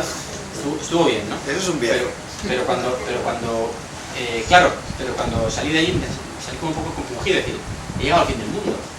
¿Qué más me queda, no? No se me ha quedado ya hasta ahí, ¿no? Ya no queda más, ¿no? Es decir, que parece como que ahora puedo ir agrandando. Pero esa es la clave, por eso es el fin del mundo. Porque cuando llegas, tienes la sensación de que no hay más. Y de ahí que le llamemos el fin del mundo, pero es la sensación que a mí me gusta. A mí me gusta llegar a un sitio y decir, no tiene sentido seguir. Es que aquí ya, ¿qué más puede haber? Por más de lo mismo, pues entonces ya me quedo, ¿no? Y eso es lo que hoy en día uno no encuentra, porque cuando estás en el fin del mundo y lo has descubierto, de repente ves la silueta del autobús con los 50 chinos, la banderilla amarilla esa que llevan siempre, ¿sabes? Y dices, pues no está aquí el fin del mundo. Bueno, venga, otros 500 Y la kilómetros. pregunta entonces, ¿cómo se hace para ir encontrando los fines del mundo más allá del procedimiento que nos has explicado antes, ¿no? Es decir, que con este sistema no hay que cambiar un poco de dimensión, hay que hacer otra cosa para poder tomar un LSD que decía otro día para llegar al fin del mundo. ¿Qué más hay que hacer aparte de simplemente viajar? Hombre, yo hasta ahora he decidido no ir al fin del mundo tomando las cosas que toma Dragón. Porque aunque él no es humano y aguanta todo su cuerpo, nosotros somos humanos, los demás. Y si nos metiéramos lo que él se mete, pues moriríamos. Pero yo creo que cada uno tiene que buscar su... Es que el fin del mundo para ti a lo mejor no es el mismo para mí. Quiero decir, cada uno tiene... digamos, unos gustos, unas preferencias y unas sensibilidades que hacen que se sienta a gusto. Yo cuando hablo del fin del mundo digo encontrar esa paz, ¿no? De decir, bueno, he llegado y aquí me puedo quedar y estoy tranquilo, no tengo la necesidad de coger mañana por la mañana un todoterreno y seguir, ¿no? O sea, y yo eso lo he encontrado en sitios diferentes, ¿no? Lo he encontrado en Camboya, lo he encontrado en Bután, lo encontré en Bután la primera vez y luego la segunda vez me costó menos, pero me costó más, quiero decir, pero también lo encontré porque, claro, te empiezan a llevar a esas montañas locas donde todavía están haciendo los pobres el mapa, no han conseguido hacer un mapa coherente de Bután. O sea, yo tenía un guía que se dedicaba a recorrerse el país a pie, iban dibujando y se iban encontrando valles perdidos, aldeas que nunca había pisado nadie, de repente... Pero como Estrabón y Ptolomeo, hacían los mapas de la antigüedad, como se hacen los mapas de verdad. Los hacían así todavía. Y la verdad es que yo creo que no hay que ser pesimista, todavía hay muchos sitios a los que uno se puede ir y tener esa sensación de haber llegado al fin del mundo, pero es cada vez más difícil. O sea, antes era relativamente fácil y ahora pues no. O sea, entonces... pero lo que decías tú te vas a Bali y es verdad que es horroroso y la playa de Kuta es todo, bueno, turismo, suciedad, falta de sensibilidad hacia los locales, que a mí es una de las cosas que más rabia me da, ¿no? O sea, la falta de respeto hacia la gente, ¿no? El turista que llega y se cree el dueño, ¿no? Que tienen que servirle todo el mundo y que en vez de adaptarse ellos, que son los invitados, a la gente, pretenden que sea la gente la que se adapte a ellos, ¿no? Y aún así, si tú te coges en Bali y te coges el coche y te metes por el centro a algunas de las aldeas y tal, pues encuentras aldeas que mantienen la autenticidad y puede ser el fin del mundo. Y te sientes súper a gusto y dices, bueno, esto está todavía como estaba hace 60 años, ¿no? Pero van quedando menos y bueno, si las proyecciones de crecimiento de la población se cumplen, pues claro, es que cuando tengamos 10.000 millones, pues es una cuestión física, cada vez va a ser más difícil. Australia, claro, Australia es un país inmenso, pero claro, si crece la población y de repente un día son 500 millones de habitantes, pues entonces será mucho más difícil perderse en Australia de lo que es hoy, ¿no? Yo recuerdo, David, lo que era la playa de Kuta en 1968 cuando llegué. Me imagino que algunos de vosotros habréis visitado ese lugar espantoso. Las mujeres iban todas en torneo. Bueno, sí, iban todas con el pecho al aire, pero aparte de eso, la playa era virginal, absolutamente virginal. Había la barrera coralina que se la han cargado para hacer surf, ya no existe la barrera coralina, con lo cual han transformado todo el ecosistema y no había absolutamente ni una sola construcción en aquella media luna perfecta. Y uno estaba allí todo el día, solo, buscando conchas, yéndose hacia la barrera coralina, con el agua que te llevaba prácticamente a la rodilla después de haberte adentrado 500 metros en el mar, y al atardecer aparecían los balineses de verdad, en procesión, con sus atavíos, con esas sombrillas budistas de flecos y colores que llegan allí, y con las tortillas de hongos alucinógenos, y se tomaban allí los hongos alucinógenos, y era una cosa verdaderamente portentosa. Por cierto, ya que hablo de hongos alucinógenos, lamento no estar a la altura de lo que acaba de decir David sobre mí, porque la verdad es que yo lo único que me meto es champán, vino de Alsacia, marihuana y LSD de vez en cuando. Bueno, no me meto cocaína, detesto la cocaína, no me meto heroína, me meto cosas buenas, no cosas malas. Pero yo quería decir algo acerca de lo que has dicho de las entrevistas, de esa experiencia que tuviste en la televisión, porque eso es espantoso. Yo estoy hasta la coronilla de que te llama una viborilla o un viborillo, da igual, de estos de la prensa. Lo recibes en tu casa porque te quiere hacer una entrevista, le sacas una Coca-Cola o una copa de vino o un vaso de whisky o lo que sea, hablas una hora con él, te va engañando, te pregunta por Platón, te pregunta por Aristóteles, no le interesa te pregunta por Nietzsche, tú vas explayándote, intentando ser sereno, hondo, filosófico, etc. Y de vez en cuando va insinuando una cosita de drogas, sexo y rock and roll. Y luego lo único que publica en la entrevista es las drogas, el sexo y el rock and roll. Bueno, eso es una manipulación, que debería estar penada por la ley. Y ahora cuando me llaman para hacer un programa de televisión siempre pongo como condición que no lo monten. Que lo que yo diga, eso claro, que no se puede que no montar. se edite, claro. Yo todos los programas que he hecho durante 38 años de hacer programas de televisión jamás he montado. Yo nunca he tenido mesa de montaje. Yo para hacer un programa de 1 hora tardaba 1 hora. Todo lo que pasaba, pasaba. Secuencia, plano, secuencia, ¿no? Como Hitchcock. Y todo lo demás es una manipulación horrorosa, es sin embargo moneda de ordinaria administración en el periodismo actual y quizá también en otras épocas, ¿no? Claro, lo que se puede hacer es lo que hacen en Estados Unidos. En Estados Unidos tú llamas a Hemingway. Si Hemingway estuviera vivo o alguien similar para hacer una entrevista y te la devuelven por escrito. Tú le envías el cuestionario y Hemingway te escribe las respuestas, pero ojo, te la pagan. Pagan al entrevistado. En España un entrevistado no lo paga nunca nadie, a no ser que sea Belén Esteban. No, pero es verdad que yo creo que el problema es especialmente grave en sitios como España, donde no hay una cultura de principios periodísticos. O sea, yo creo que el periodismo anglosajón, por ejemplo, es más difícil que te pase eso que en un país como España, donde es verdad que las entrevistas, a mí me ha pasado, es mucho menos conocido que tú, pero me ha pasado de haber dado entrevistas y luego no haberme reconocido en ellas, y ahora muchas veces cuando me las piden, sobre todo webs en internet y demás, digo, bueno, mándame las preguntas, te las contesto por escrito y sé exactamente lo que va a salir, porque si no es verdad que... Claro, pero si acabas de publicar un libro y te van a hacer 20 entrevistas, no, está he hecho bien, muchas. si te hacen cientos y cientos de entrevistas, no puedes estar haciendo eso, ¿no? No, yo prefiero la radio por eso. Claro, y la radio... Bueno, deseo que sea en directo, porque si no también te claro, la radio en directo montas. La radio en directo es lo que más me gusta, porque entonces se convierte en una conversación, no editan lo que tú dices y no se puede cambiar el sentido de tus palabras, ¿no? Mira, yo el otro día, David, supongo que conoces la anécdota, contaba ahí en una conversación de cenáculo lo que le sucedió al arzobispo de Canterbury, que es la anécdota prototípica de cómo en periodismo se puede mentir diciendo la verdad.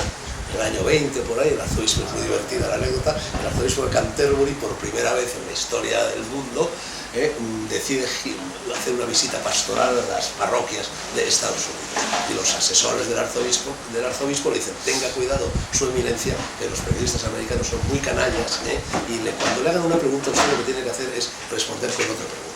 Y así no habrá problemas. Y el arzobispo de Canterbury se aprende la lección, llega a los muelles de Nueva York, rueda de prensa en los muelles de Nueva York, y el primer periodista canalla le dice, ¿qué opina su eminencia acerca de que haya tantas casas de putas en Manhattan? Y fiel a las instrucciones recibidas, el arzobispo dice, hay muchas casas de putas en Manhattan. Al día siguiente, titulares de prensa. Lo primero que preguntó el arzobispo de Canterbury si había casas de putas en Manhattan. Y eso no va a destruir el periodismo. Y eso no va a destruir el periodismo. Bueno, yo creo que es una oportunidad para el periodismo, para el que lo haga bien, porque en medio de este lodazal que es internet, porque es un pozo sin fondo de desperdicios y de basura, o sea, cantidad de webs que hay que no tienen ningún criterio, ningún principio, y demás, yo creo que va a haber una oportunidad para medios serios que tengan credibilidad, que cuenten las cosas como son, y va a haber muchos lectores que van a decir, necesito que entre toda esta basura haya alguien que coja lo que realmente merece la pena, me lo ponga y me lo sirva de una manera coherente.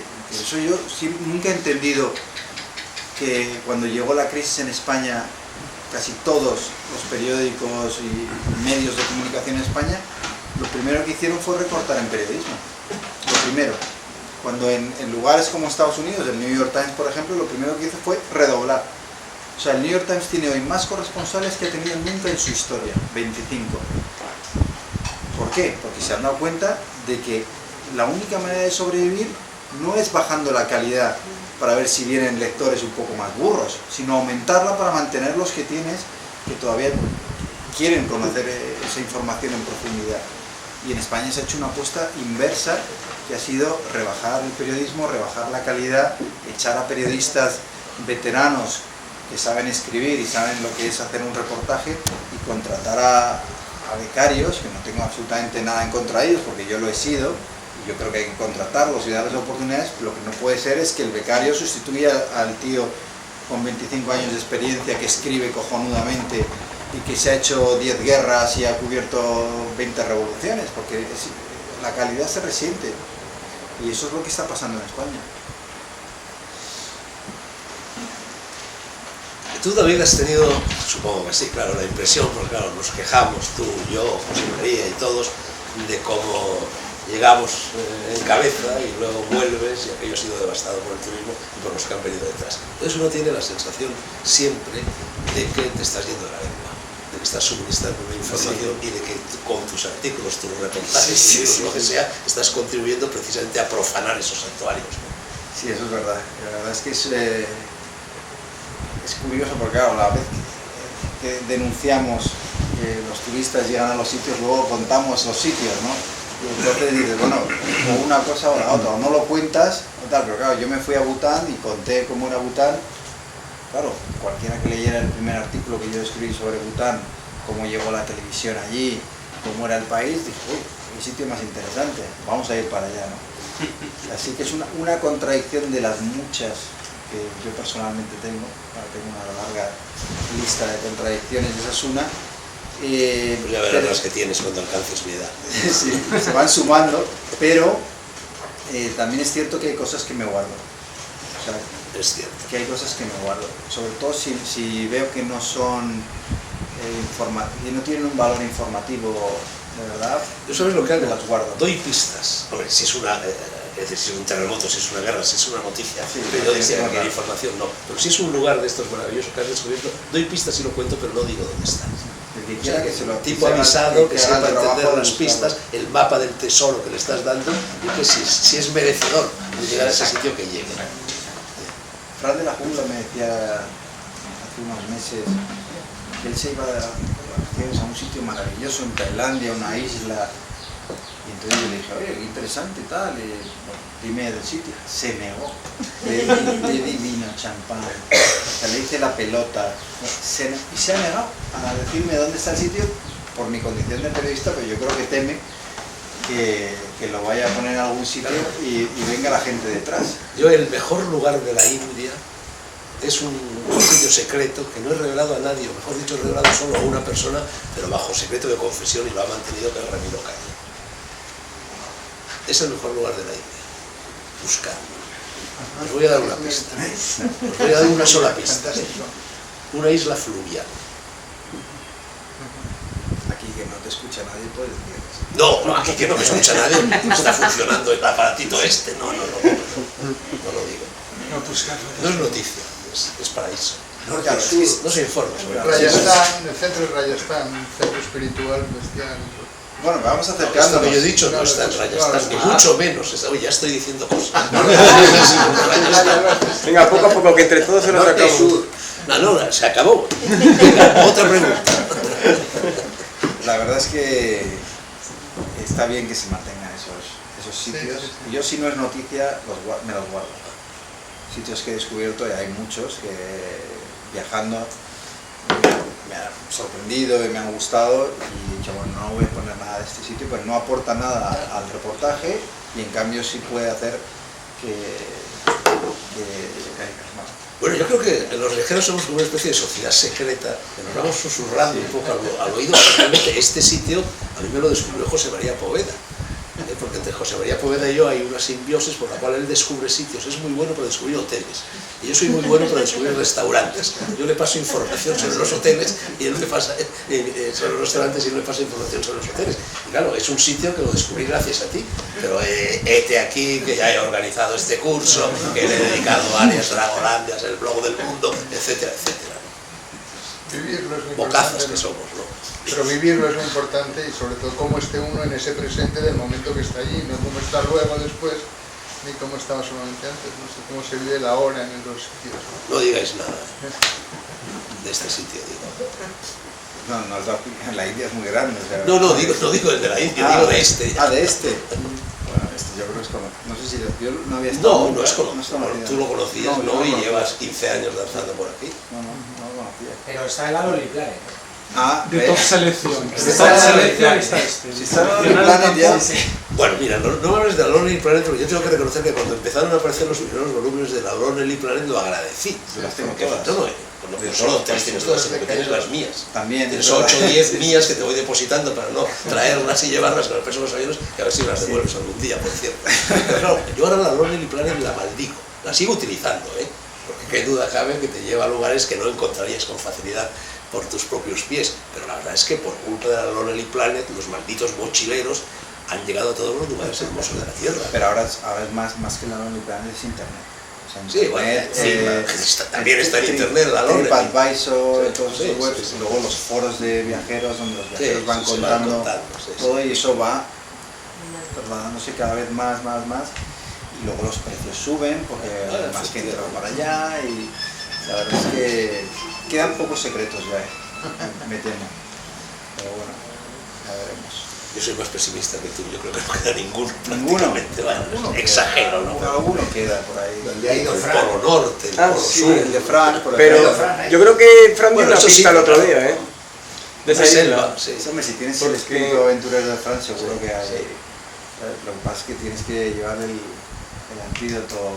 Exacto. Los venenos, ¿no? Eso es justo lo que te iba a decir, que está llena de Yo serpientes. la primera vez que fui a su casa, nos prometió una comida española. Es la peor paella que he probado en mi vida, con diferencia. Luego me han dicho que mejoraba. Y el otro día, la última vez que le vi hace unos meses, me dijo, vamos a hacer una comida espectacular. Y yo, inocente de mí, me lo volví a creer.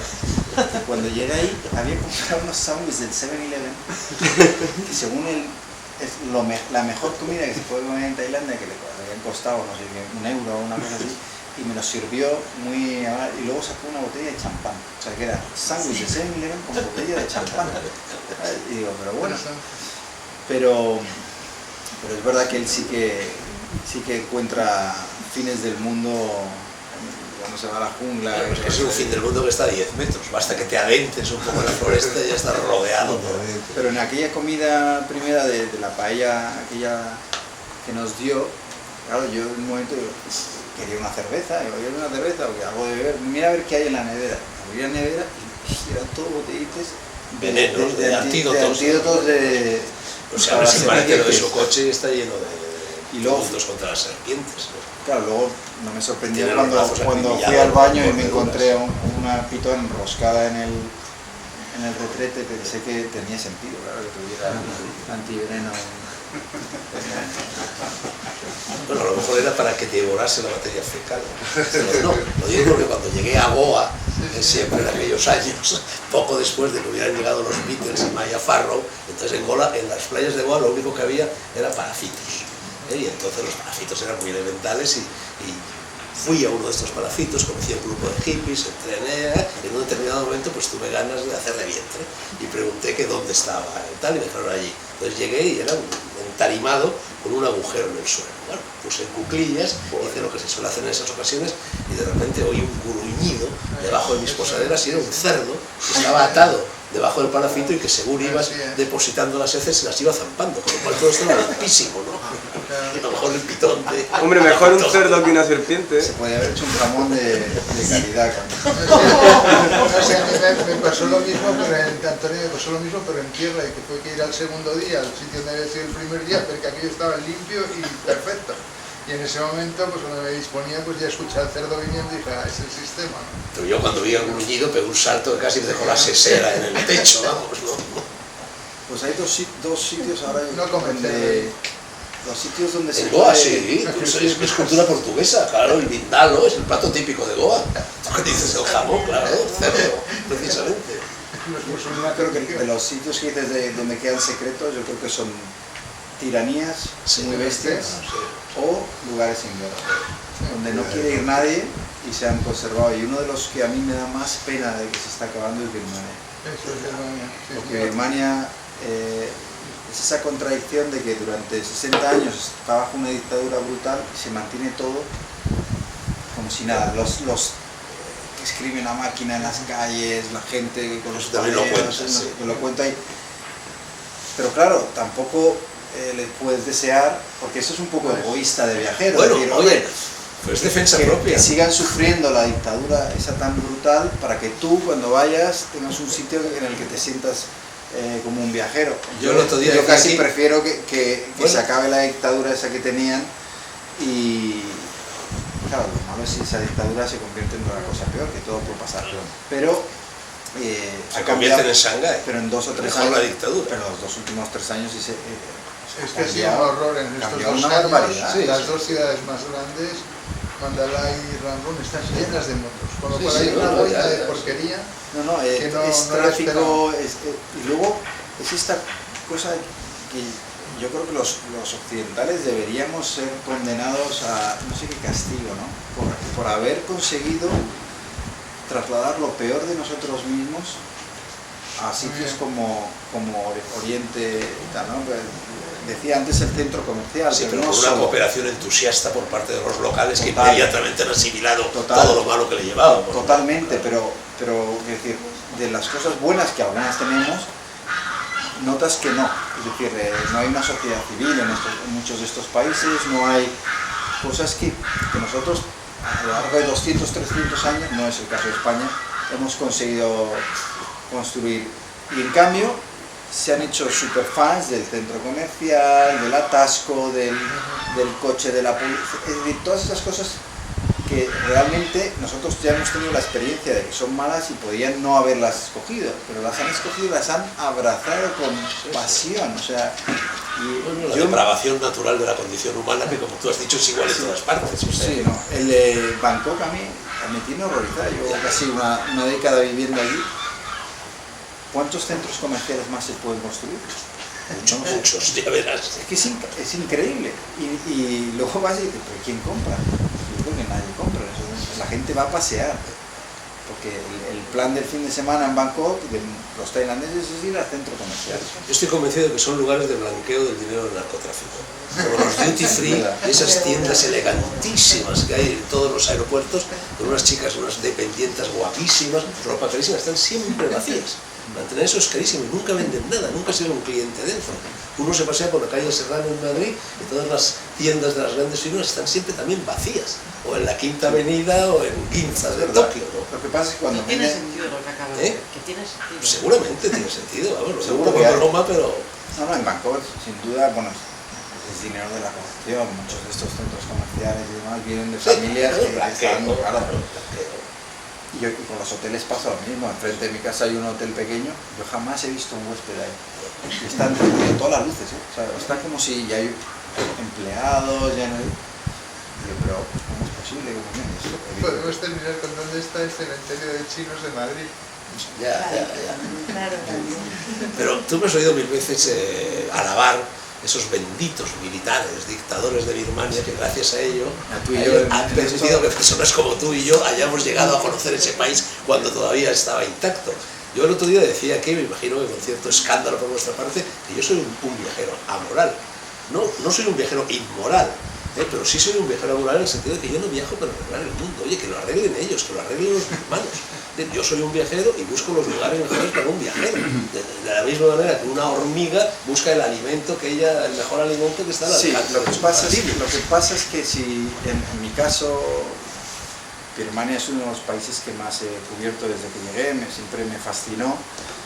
Claro, cuando tú vas y entrevistas a gente que lleva 20 años siendo torturada en la cárcel, cuando ves que el miedo con el que la gente espera una llamada a medianoche porque saben que se van a llevar a sus hijos, las barbaridades que yo he visto hacer, porque yo lo he vivido en persona, yo estuve cubriendo la revolución de los monjes birmanos y delante mío masacraron a la gente, incluido un periodista japonés. Claro, eso a mí me plantea, yo por supuesto no tengo ninguna pretensión de cambiar el país, pero si me dan a elegir entre que el país se estropee dentro de lo que es mi gusto, porque hay gente que le encanta el centro comercial y le encanta ese desarrollo, pero bueno, si desde mi punto de vista puedo elegir entre que se estropee el país y que esos militares no gobiernen y no estén puteando a 60 millones de personas, pues prefiero... Pero, o sea, ahondando un poco, David, en lo que antes decíamos acerca de que nos apetece que secuestren el avión, yo prefiero vivir en un país donde a lo mejor a las 5 de la mañana viene la policía a ser cajero de banco en un banco de la Gran Vía de Madrid y estar toda mi vida trabajando detrás de los barrotes de una caja 8 horas al día para irme luego muerto de asco al apartamentito del exterráneo. Yo creo que hay límites, es decir, en el caso de la Birmania de los peores años, no me puedo creer que lo preferirías, especialmente siendo escritor, porque tú estarías en la cárcel, no podrías escribir y no podrías decir absolutamente nada de lo que se te ocurre. Pues anda que no se han escrito grandes obras de la literatura en la cárcel. Sin ir más lejos, decía Ortega que en España todos los escritores han pasado por la cárcel. Y todas las grandes cosas, desde el Quijote hasta la Segunda República, decía Ortega, habían nacido en la cárcel. Fray Luis de León acaba en la cárcel y San Juan de la Cruz acaba en la cárcel. Estoy hablando de santos. Es verdad, el otro día leí una lista de los mejores libros escritos en la cárcel y estaba... Eso es verdad, lo que pasa es que en el caso de Birmania no te da muchos casos ni para publicarla, porque muchos de esta gente han pasado 40 años en la cárcel, quiero decir, o sea, cuando salen ya no queda nada de ellos, ¿no? Pero Pero bueno, aquí nos vamos a las ONGs, que son otro de los vectores de demolición del mundo, ¿no? Aunque sin duda alguna las hay buenas, las hay bien intencionadas, pero fundamentalmente son instrumentos de corrupción económica y de corrupción moral, y de aculturación de un país, y de transculturación de un país. Está todo lleno de esa chusma ONGera. Para empezar, es que el concepto ONG ha dejado de existir, porque la ONG es una organización no gubernamental y están todas subvencionadas por el gobierno, o casi todas, con lo cual la independencia la perdieron. A mí me han pasado cosas en mis viajes a los tsunamis y a los terremotos que son realmente despreciables, ¿no? Yo recuerdo estar en Cachemira en el terremoto que hubo, creo que fue el año 2005, murieron 80.000 personas, y estar con un compañero canadiense del Toronto Star, ir a subir a un avión, a un helicóptero, perdón, que iba a distribuir ayuda, llevaban sacos de comida y demás. Entonces nosotros llegamos y había varios periodistas ya metidos en el helicóptero. Dijimos, ¿hay sitio? Eliminaron claro que hay sitio. Cogieron la comida y la bajaron. Entonces claro, nosotros nos quedamos allí y decimos, no, o sea, digo que si hay sitio, o sea, para meternos nosotros, pero con la comida también, porque no, les daba igual. Es decir, realmente lo que querían es que los periodistas contaran que ellos estaban allí. Y estaban dispuestos a hacer el viaje sin distribuir la comida a gente que llevaba 3 días abandonada en medio del Himalaya para que tuvieran un poquito de publicidad. ¿Por qué? Porque a su vez esa publicidad es lo que les da la subvención, porque el gobierno como determina luego, bueno, si les suena, sí, estos están haciendo proyectos, estos han salido mucho en los medios, les vamos a dar más dinero. Se ha prostituido completamente el mundo de la solidaridad. Y es más, le pasa como a las religiones, que no aceptan ninguna crítica porque te dicen, bueno, es que nosotros estamos en el mundo de la solidaridad y si tú nos criticas, estás yendo contra los pobres. Es lo que me ocurrió a mí cuando critiqué a las ONGs en Camboya. Las 30 principales ONGs de España escribieron al director quejándose de mi trabajo e insinuando que al denunciar yo sus corrupciones, la vidorra que se estaban pegando en Phnom Penh con alquileres de $5.000, fiestas y demás, comprándose todoterrenos, coches todoterreno de lujo y demás, que yo estaba atacando a los pobres. Bueno, oiga usted, yo estoy atacando a usted que se está aprovechando de esos pobres para pegarse la gran vida. Bueno, pues eso. Es así. Antes, durante la comida, estábamos hablando de la Somali esta y de la Madre Teresa de Calcuta. ¿Y tú qué opinión tienes entonces de Dubái con eso de los centros comerciales? Porque vamos, para ti tiene que ser el infierno Dubái.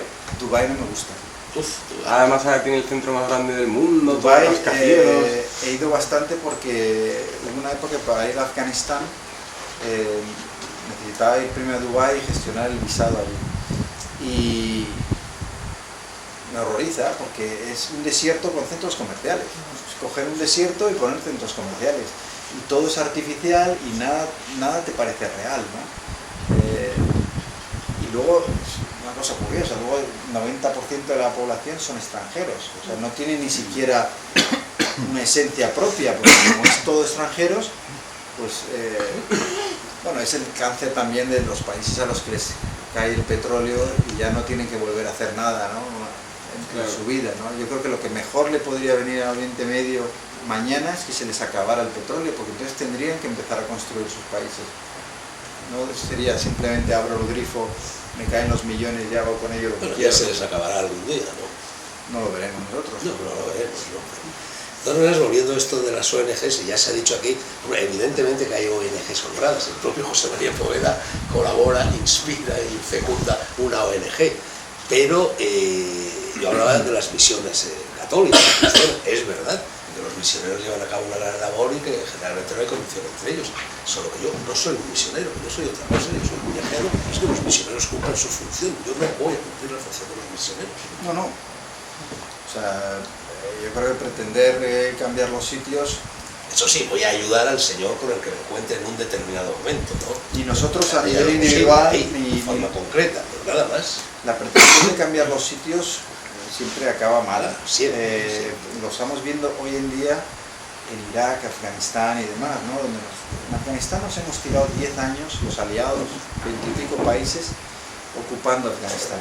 Ayer en el New York Times venía un reportaje para mí brutal sobre la hambruna infantil. Es decir, después de 10 años de ocupación, cuando tú ocupas un país, estás responsabilizándote de ese país.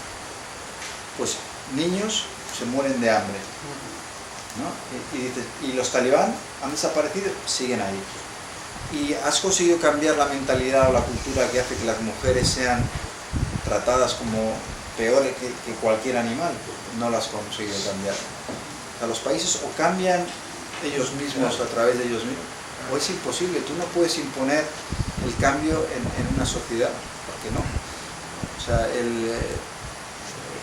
la manía esta, ¿no?, de los países que supuestamente importan, de cambiar a los países que no importan, es uno de los grandes cánceres que han existido siempre, y Camboya es quizá el ejemplo más claro de todo eso, ¿no? O sea, yo conozco gente que vivía aquí en los años 60, 65, que esto era el paraíso, realmente era el paraíso. No sé si es verdad o no, porque yo no había nacido, pero te hablan de este sitio como un sitio culto, o sea, donde... Así era, o sea, y ¿qué pasa? El empeño, como siempre, de cambiar el país. Pues ya tienes Estados Unidos metiéndose en los asuntos internos, bombardeando, fomentando un golpe de Estado, bombardean Camboya durante la guerra de Indochina y en Vietnam, y eso refuerza a Pol Pot y a los Yemenes Rojos en el campo, les hace todavía ser vistos como héroes y demás, llegan al poder, es decir... O sea, que han hecho ahora los occidentales con la primavera árabe. Igual, lo mismo, exactamente lo mismo. O sea, han conseguido llevar el integrismo islámico a Egipto, a Siria, a Libia, a Yemen, a Túnez. La idea de Aznar, Blair y Bush era: nosotros bombardeamos Irak, sacamos a Saddam Hussein, y eso va a generar todo un movimiento que va a transformar toda la región. O sea, solo en Irak hablas de más de 100.000 muertos. Y en lo que es el año pasado, 8.900, ¿no?, en el 2013. O sea, ¿qué han conseguido? Absolutamente nada. O sea, absolutamente nada. ¿Por qué? Pues porque lo que decimos, o los países evolucionan de ellos mismos o no evolucionan. Y hay países como Afganistán, que es que cualquiera que haya estado ahí sabe que es imposible. Pero esto es un mal occidental. Fíjate que prácticamente toda esta tentativa de modificar los países a través de guerras, a través de ayudas, a través de intervenciones, son siempre del mundo occidental. Sí, sí. Los budistas o los hindúes jamás han querido modificar las otras culturas. Han sido las religiones monoteístas las que han enviado misioneros a predicar la verdad, su verdad en otras tierras, ¿no? Por eso decía Garodí que Occidente es un accidente mortal para la humanidad. Es la herencia del cristianismo. Es la herencia paulina, es la herencia de San Pablo. Predicar a los gentiles. ¿Puedes comentar un poco digamos, cuál es el papel que está teniendo China en la región esta de Asia? Porque lógicamente es su zona de expansión natural, aunque ahora mismo pues estén en todas partes, y cómo puede, digamos, qué implicaciones puede tener esto hacia el futuro. Bueno, lo primero decir de China es que yo llevo 2 años sin poder viajar al país porque el gobierno me ha vetado la entrada, porque hice unos reportajes sobre el Tíbet que no les gustaron y no he conseguido un visado, ¿no?, desde entonces. Yo creo que China es quizá actualmente el país que más daño puede hacer al mundo, ¿no?, en el sentido de que está promocionando como un éxito, y la gente lo está comprando como tal, un desarrollo insostenible, brutal, destructivo, en el cual solo el dinero importa y todo lo demás da absolutamente lo mismo. Si a eso le añades que han alimentado a toda una generación de gente joven con un nacionalismo extremista, ¿por qué lo han hecho? Pues porque como ya el comunismo no se lo cree nadie, porque es el sitio más capitalista que te puedes imaginar, pues han sustituido el comunismo por un nacionalismo, ¿no? Es decir, cada vez que en China hay datos económicos negativos o la situación se complica, ya sabes que se van a montar algún lío contra los japoneses o en alguna zona, ¿no?, para distraer la atención y para que el régimen diga somos los defensores de la patria, ¿no? Entonces, en los últimos años estás viviendo una cosa muy curiosa, y es que los asiáticos están viendo con muchos mejores ojos la influencia de Estados Unidos, que hace unos pocos años la rechazaban, porque dicen, bueno, es que pensándolo bien, entre ser dominados por los americanos y ser dominados por los chinos, me quedo con los americanos. Y los americanos están volviendo a Asia después de... O sea, la primera década que yo viví aquí la abandonaron, ¿no? Se dejaron más tropas en Filipinas, más tropas en Australia, más tropas en el Pacífico, más acuerdos con países como Tailandia, se han acercado a la India, o sea, están volviendo a Asia invitados por los países asiáticos, porque al igual que pasa con Oriente Medio, que dices, bueno, Occidente muchas veces, bueno, la amenaza, ¿no? Si en Oriente Medio no hace falta hacer nada, si ellos mismos se destruyen entre ellos. O sea, hay unos odios sectarios que hacen que el mayor enemigo de los países árabes sean ellos mismos. Hasta que no los arreglen, pues no hace falta contenerlos. Es decir, ellos mismos se contienen entre ellos. En el caso de China, yo creo que han sido poco listos porque el hecho de mostrar una hegemonía cada vez mayor y de esto que están haciendo en las Islas Spratly, por ejemplo, ¿no?, que las reclaman media docena de países en Asia, y que son 4 kilómetros cuadrados de nada, por las que se están pegando todos, pero claro, los filipinos, por ejemplo, dicen, bueno, es que aquí necesitamos a los americanos para que los chinos nos tomen en serio. ¿Qué han hecho? Firmar nuevos acuerdos para más bases y más soldados. Y no me extrañaría que a medio plazo esto acabara mal, porque al final es un choque de hegemonías. La emergencia de China es indudable, está emergiendo como una nueva potencia, y eso va a crear desequilibrios importantes. ¿Hay algún país que tenga un liderazgo cultural propio ahora mismo? con capacidad para proyectarse.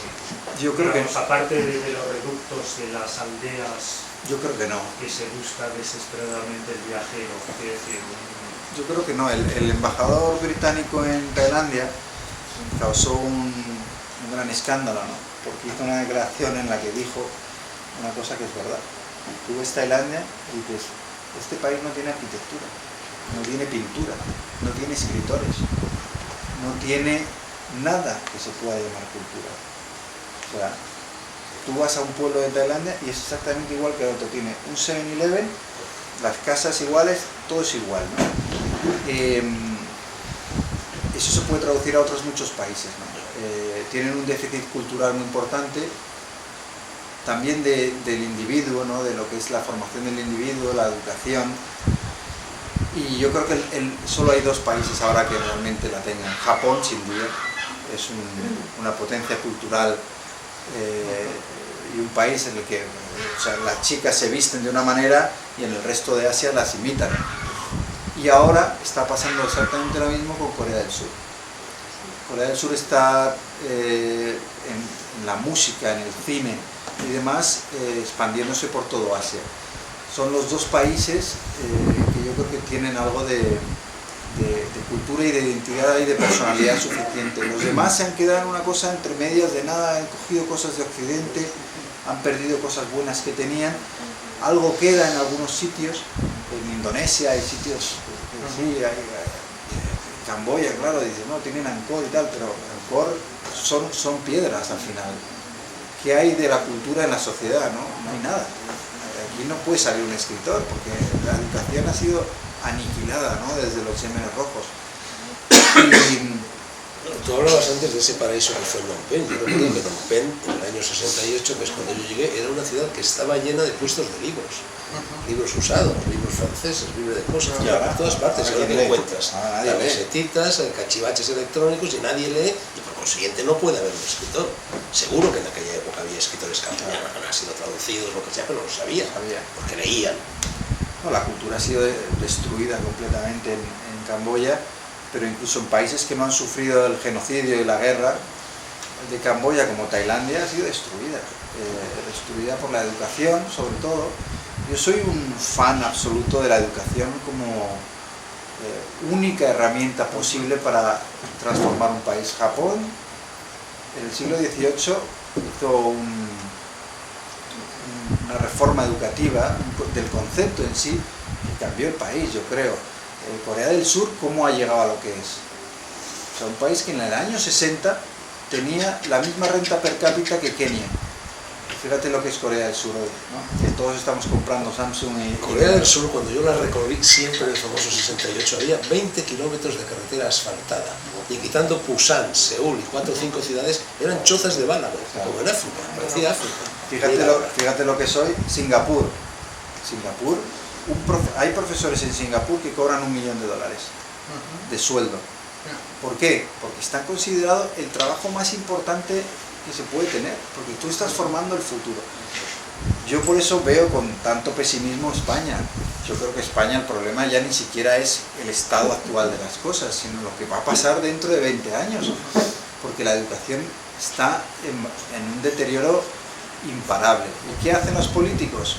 Pues cada uno, cuando llega al poder, hace su ley de educación totalmente influenciada por su ideología y casi la hacen más para fastidiar al otro partido que por educar a la gente. Falta de respeto absoluto a los profesores, falta de autoridad. La tarima. El concepto ese que ya existía cuando yo empecé a estudiar, de que ¿quién hacía magisterio en España? Los que no tenían absolutamente nada más que hacer. ¿No tienes nota para nada? Magisterio. Cuando el profesor es el trabajo más importante. Mal pagados, desmotivados, alumnos que no les respetan y padres que cuando pasa cualquier cosa le dan la razón al niño. Y todo eso en 17 autonomías, con cada uno un modelo educativo como le da la gana. Resultado, si a eso le sumas 20 años de telebasura, que es como se está educando a la gente, porque los jóvenes no están leyendo libros, están educándose viendo programas de telebasura, añádele la debacle de la educación y la telebasura. Y ahora dime qué generación vamos a tener para sacar al país adelante dentro de 15 años.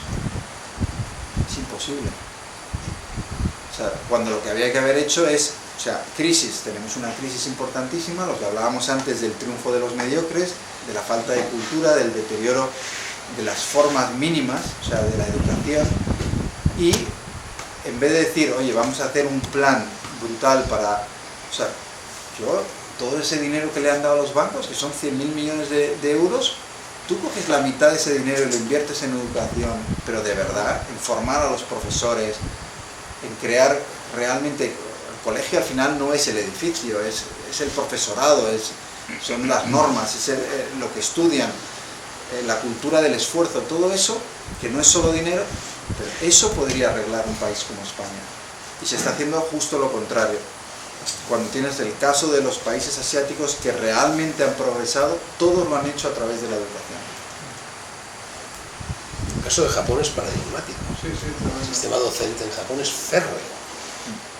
Hombre, tiene sus excesos. Por supuesto que tiene sus excesos. David, perdona, no existe folclore en Asia. ¿No existen? Folclore a nivel de parcelas, sí que hay, terrenos, sí que hay, pero se ha quedado en muchos casos en un folclore para el turista.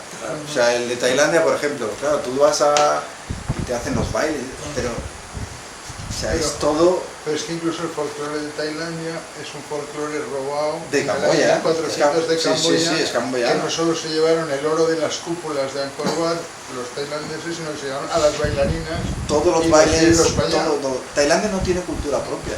Que a su vez son las que luego, en el periodo portugués 1700, los birmanos le quitaron a los de Ayutthaya, que era la capital de Birmania, de Tailandia, y que están en Birmania. O sea, resulta que de Camboya han salido todos los bailes del sudeste asiático que se van luego, pues digamos, usando desde los ministerios de cultura de los siguientes países. Y sin embargo aquí ya no los encuentras. Eso es mucho más difícil encontrarlos aquí que en Tailandia. Pero se ha degradado muchísimo. Ahora solo puedes encontrar eso prácticamente en restaurantes para turistas.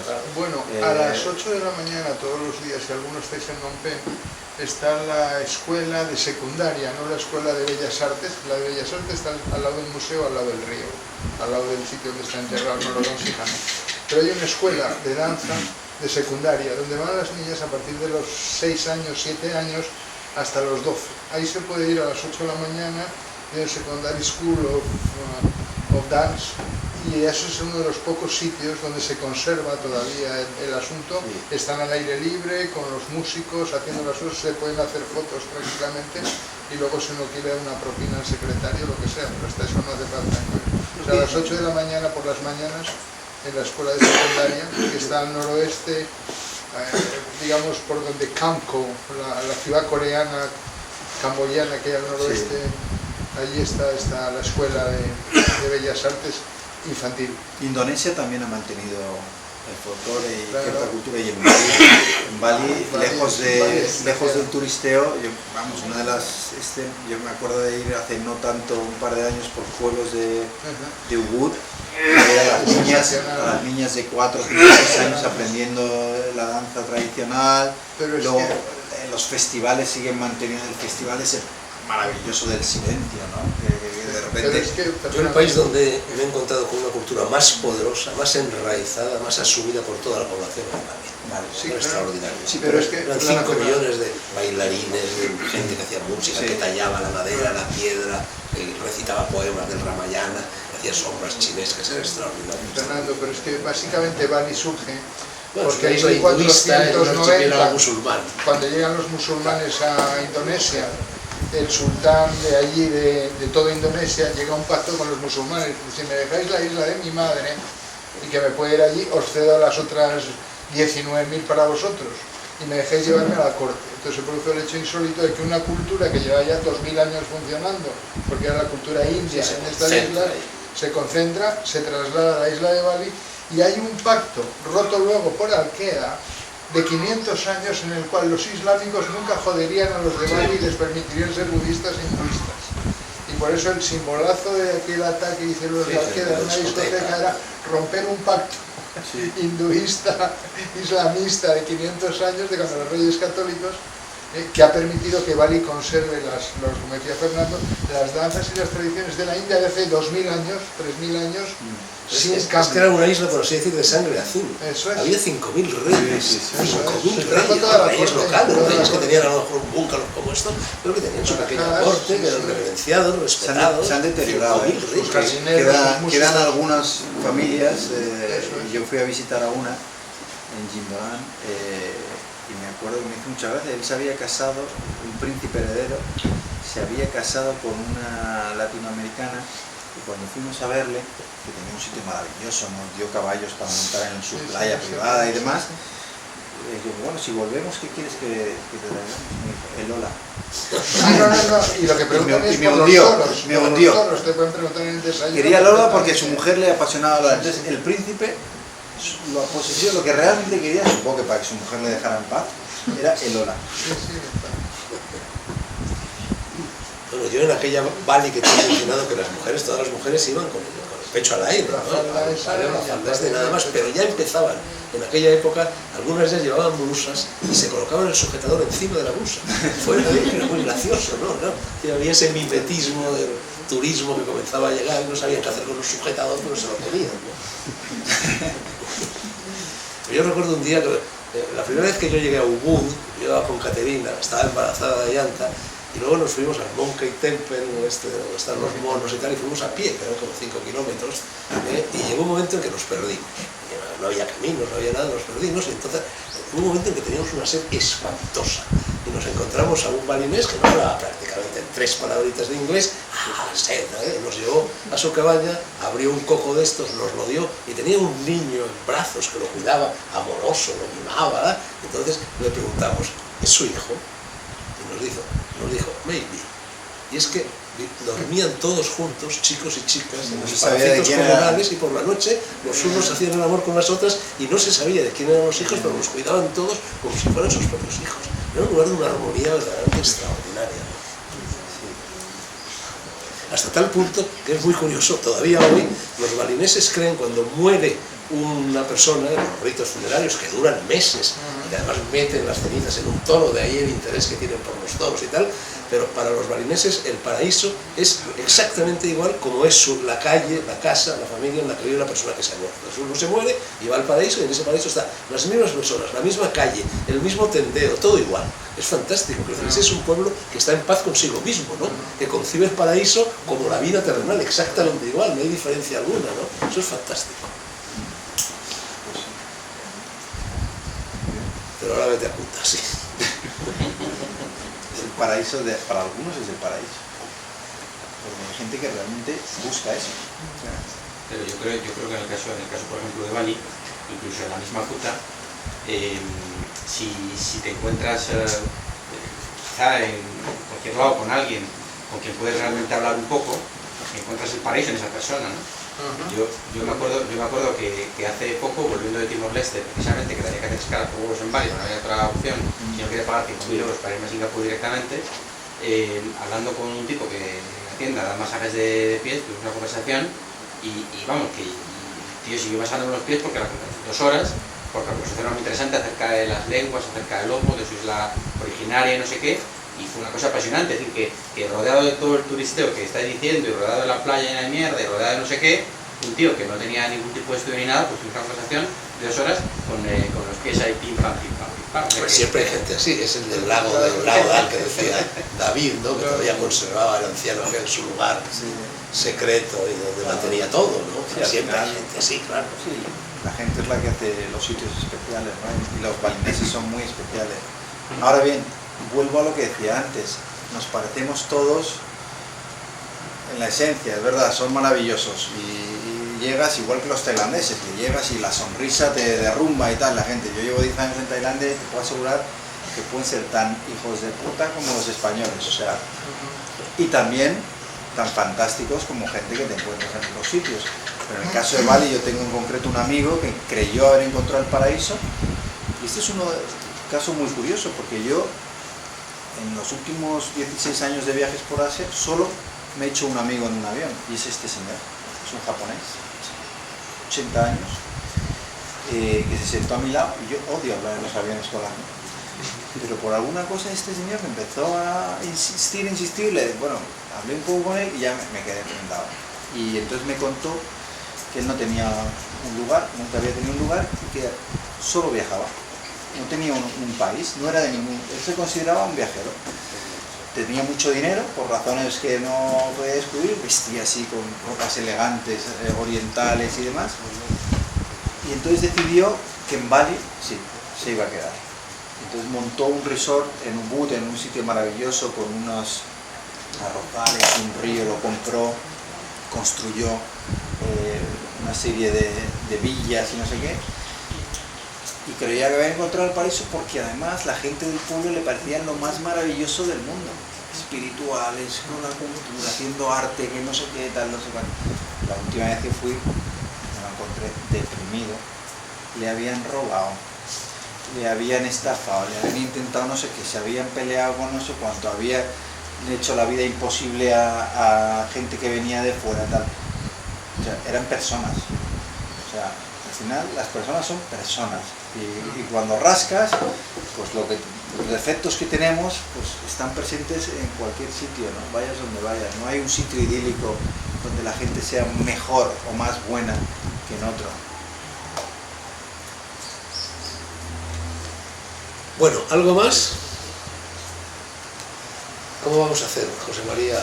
Bueno, sí. Una pausa, ¿no? Sí, hacemos una pausa, pero antes quedáis ahora a las 6. tenemos que bajar ahí. ¿Cómo hacemos? No, empezaremos aquí primero para tener pues, la conferencia o la interacción, pero luego con la puesta de sol bajaríamos ahí abajo a practicar una actividad que hacen precisamente las chamanas de Nueva Zelanda, que es una tarea antidepresiva de movimiento de brazos, del cuerpo, con un poco de baile, que se hace muy simplemente. Si os traéis calcetines largos y un par de naranjas o algo que se pueda poner en el otro extremo, sirve una botella de estas hasta la mitad de agua, se mete en la media y también sirve. Y eso es pues para mover las bolas, aprender a sentir esa sensación en los hombros y a bailarla. Pondremos un poco de música y como será de noche, pues yo y los que queráis pues he traído unas bolas para hacer los movimientos con bolas de fuego.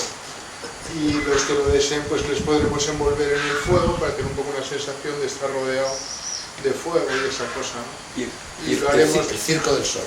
Circo del Sol, ya incorporado a esto, ¿no? El propósito de este rollo del fuego es que tengamos la ocasión pues, de vivir más el ahora, ¿no? Lo que es la experiencia del ahora. Y en la conferencia pues básicamente lo que hablaríamos sería primero de la espiral dinámica de Beck, y como eso nos tiene que llevar pues una manera de vivir el ahora, pues patrocinado por el Tolle, entre otros, y qué es eso de vivir el ahora y estar en el presente y saltar del ego, que nos adelantó el otro día Francisco, pues a propósito de eso, pues saltar el ego, pasar del espacio a lo largo y fijarse en el espacio a lo corto. Y además de hablar de Tolle, pues hablaríamos de este hombre que es un libanés muy interesante, el Nassim Nicolás Taleb, que ha escrito un par de libros fantásticos. Uno se llama Cisne Negro, que es algo que sucede, que era altamente improbable, pero a partir del momento que sucede produce unos cambios tremendos. De las personas que estuvieran en capacidad de anticipar un cisne negro, pues las Torres Gemelas, pues el 11M de Madrid, cualquier cosa de estas, el que esté en condiciones de prever un cisne negro, pues es capaz de producir una transformación luego no solo en su vida, sino en su entorno muy bestia, ¿no? Pero el libro aún más interesante es el de Antifragilidad, que acaba de publicar recientemente Taleb. Y el de Antifragilidad se llama Las cosas que se benefician del caos. Entonces un factor de esto que estamos viendo aquí es que hay mucho caos, y como el caos, en vez de que nos desmonte, pues aprovechemos el caos para nutrirnos y construir desde ahí. Entonces Taleb, que es un libanés y como tal se ha encontrado mucho caos en Líbano, pues es capaz de ser ahora pues una de las personas que le invitan en todas las universidades, como vosotros mismos, pues interesados en cómo está razonando. Entonces él cuenta ahí qué es lo que es ser antifrágil, y entonces lo que queremos al terminar la conferencia es que seáis más capaces de entender en qué consiste esta antifragilidad, que probablemente la practicáis y por eso estáis aquí, pero tener un modelo teórico para entender que una vez son las cosas frágiles, otras las robustas e incluso resilientes, y otras las antifrágiles, y de esa antifragilidad es de lo que hablaríamos. Bueno, entonces abrimos ahora esta pausa y nos encontramos aquí dentro de un ratito, pero antes de hacerlo a mí me gustaría subrayar que bueno, ya sabes que estos cursos, lo mismo en Castilfrío que este y que los futuros, los organizamos prácticamente sin dinero, los organizamos con 4 perros y que entonces la práctica totalidad de las personas que intervienen en ellos, y esto vale para David Jiménez, y vale para José María Poveda, y vale para el Swami, y vale, en fin, vale para todos los que han intervenido aquí, vienen prácticamente gratis, vienen por amistad, y el pago que les damos fundamentalmente es también eso, amistad.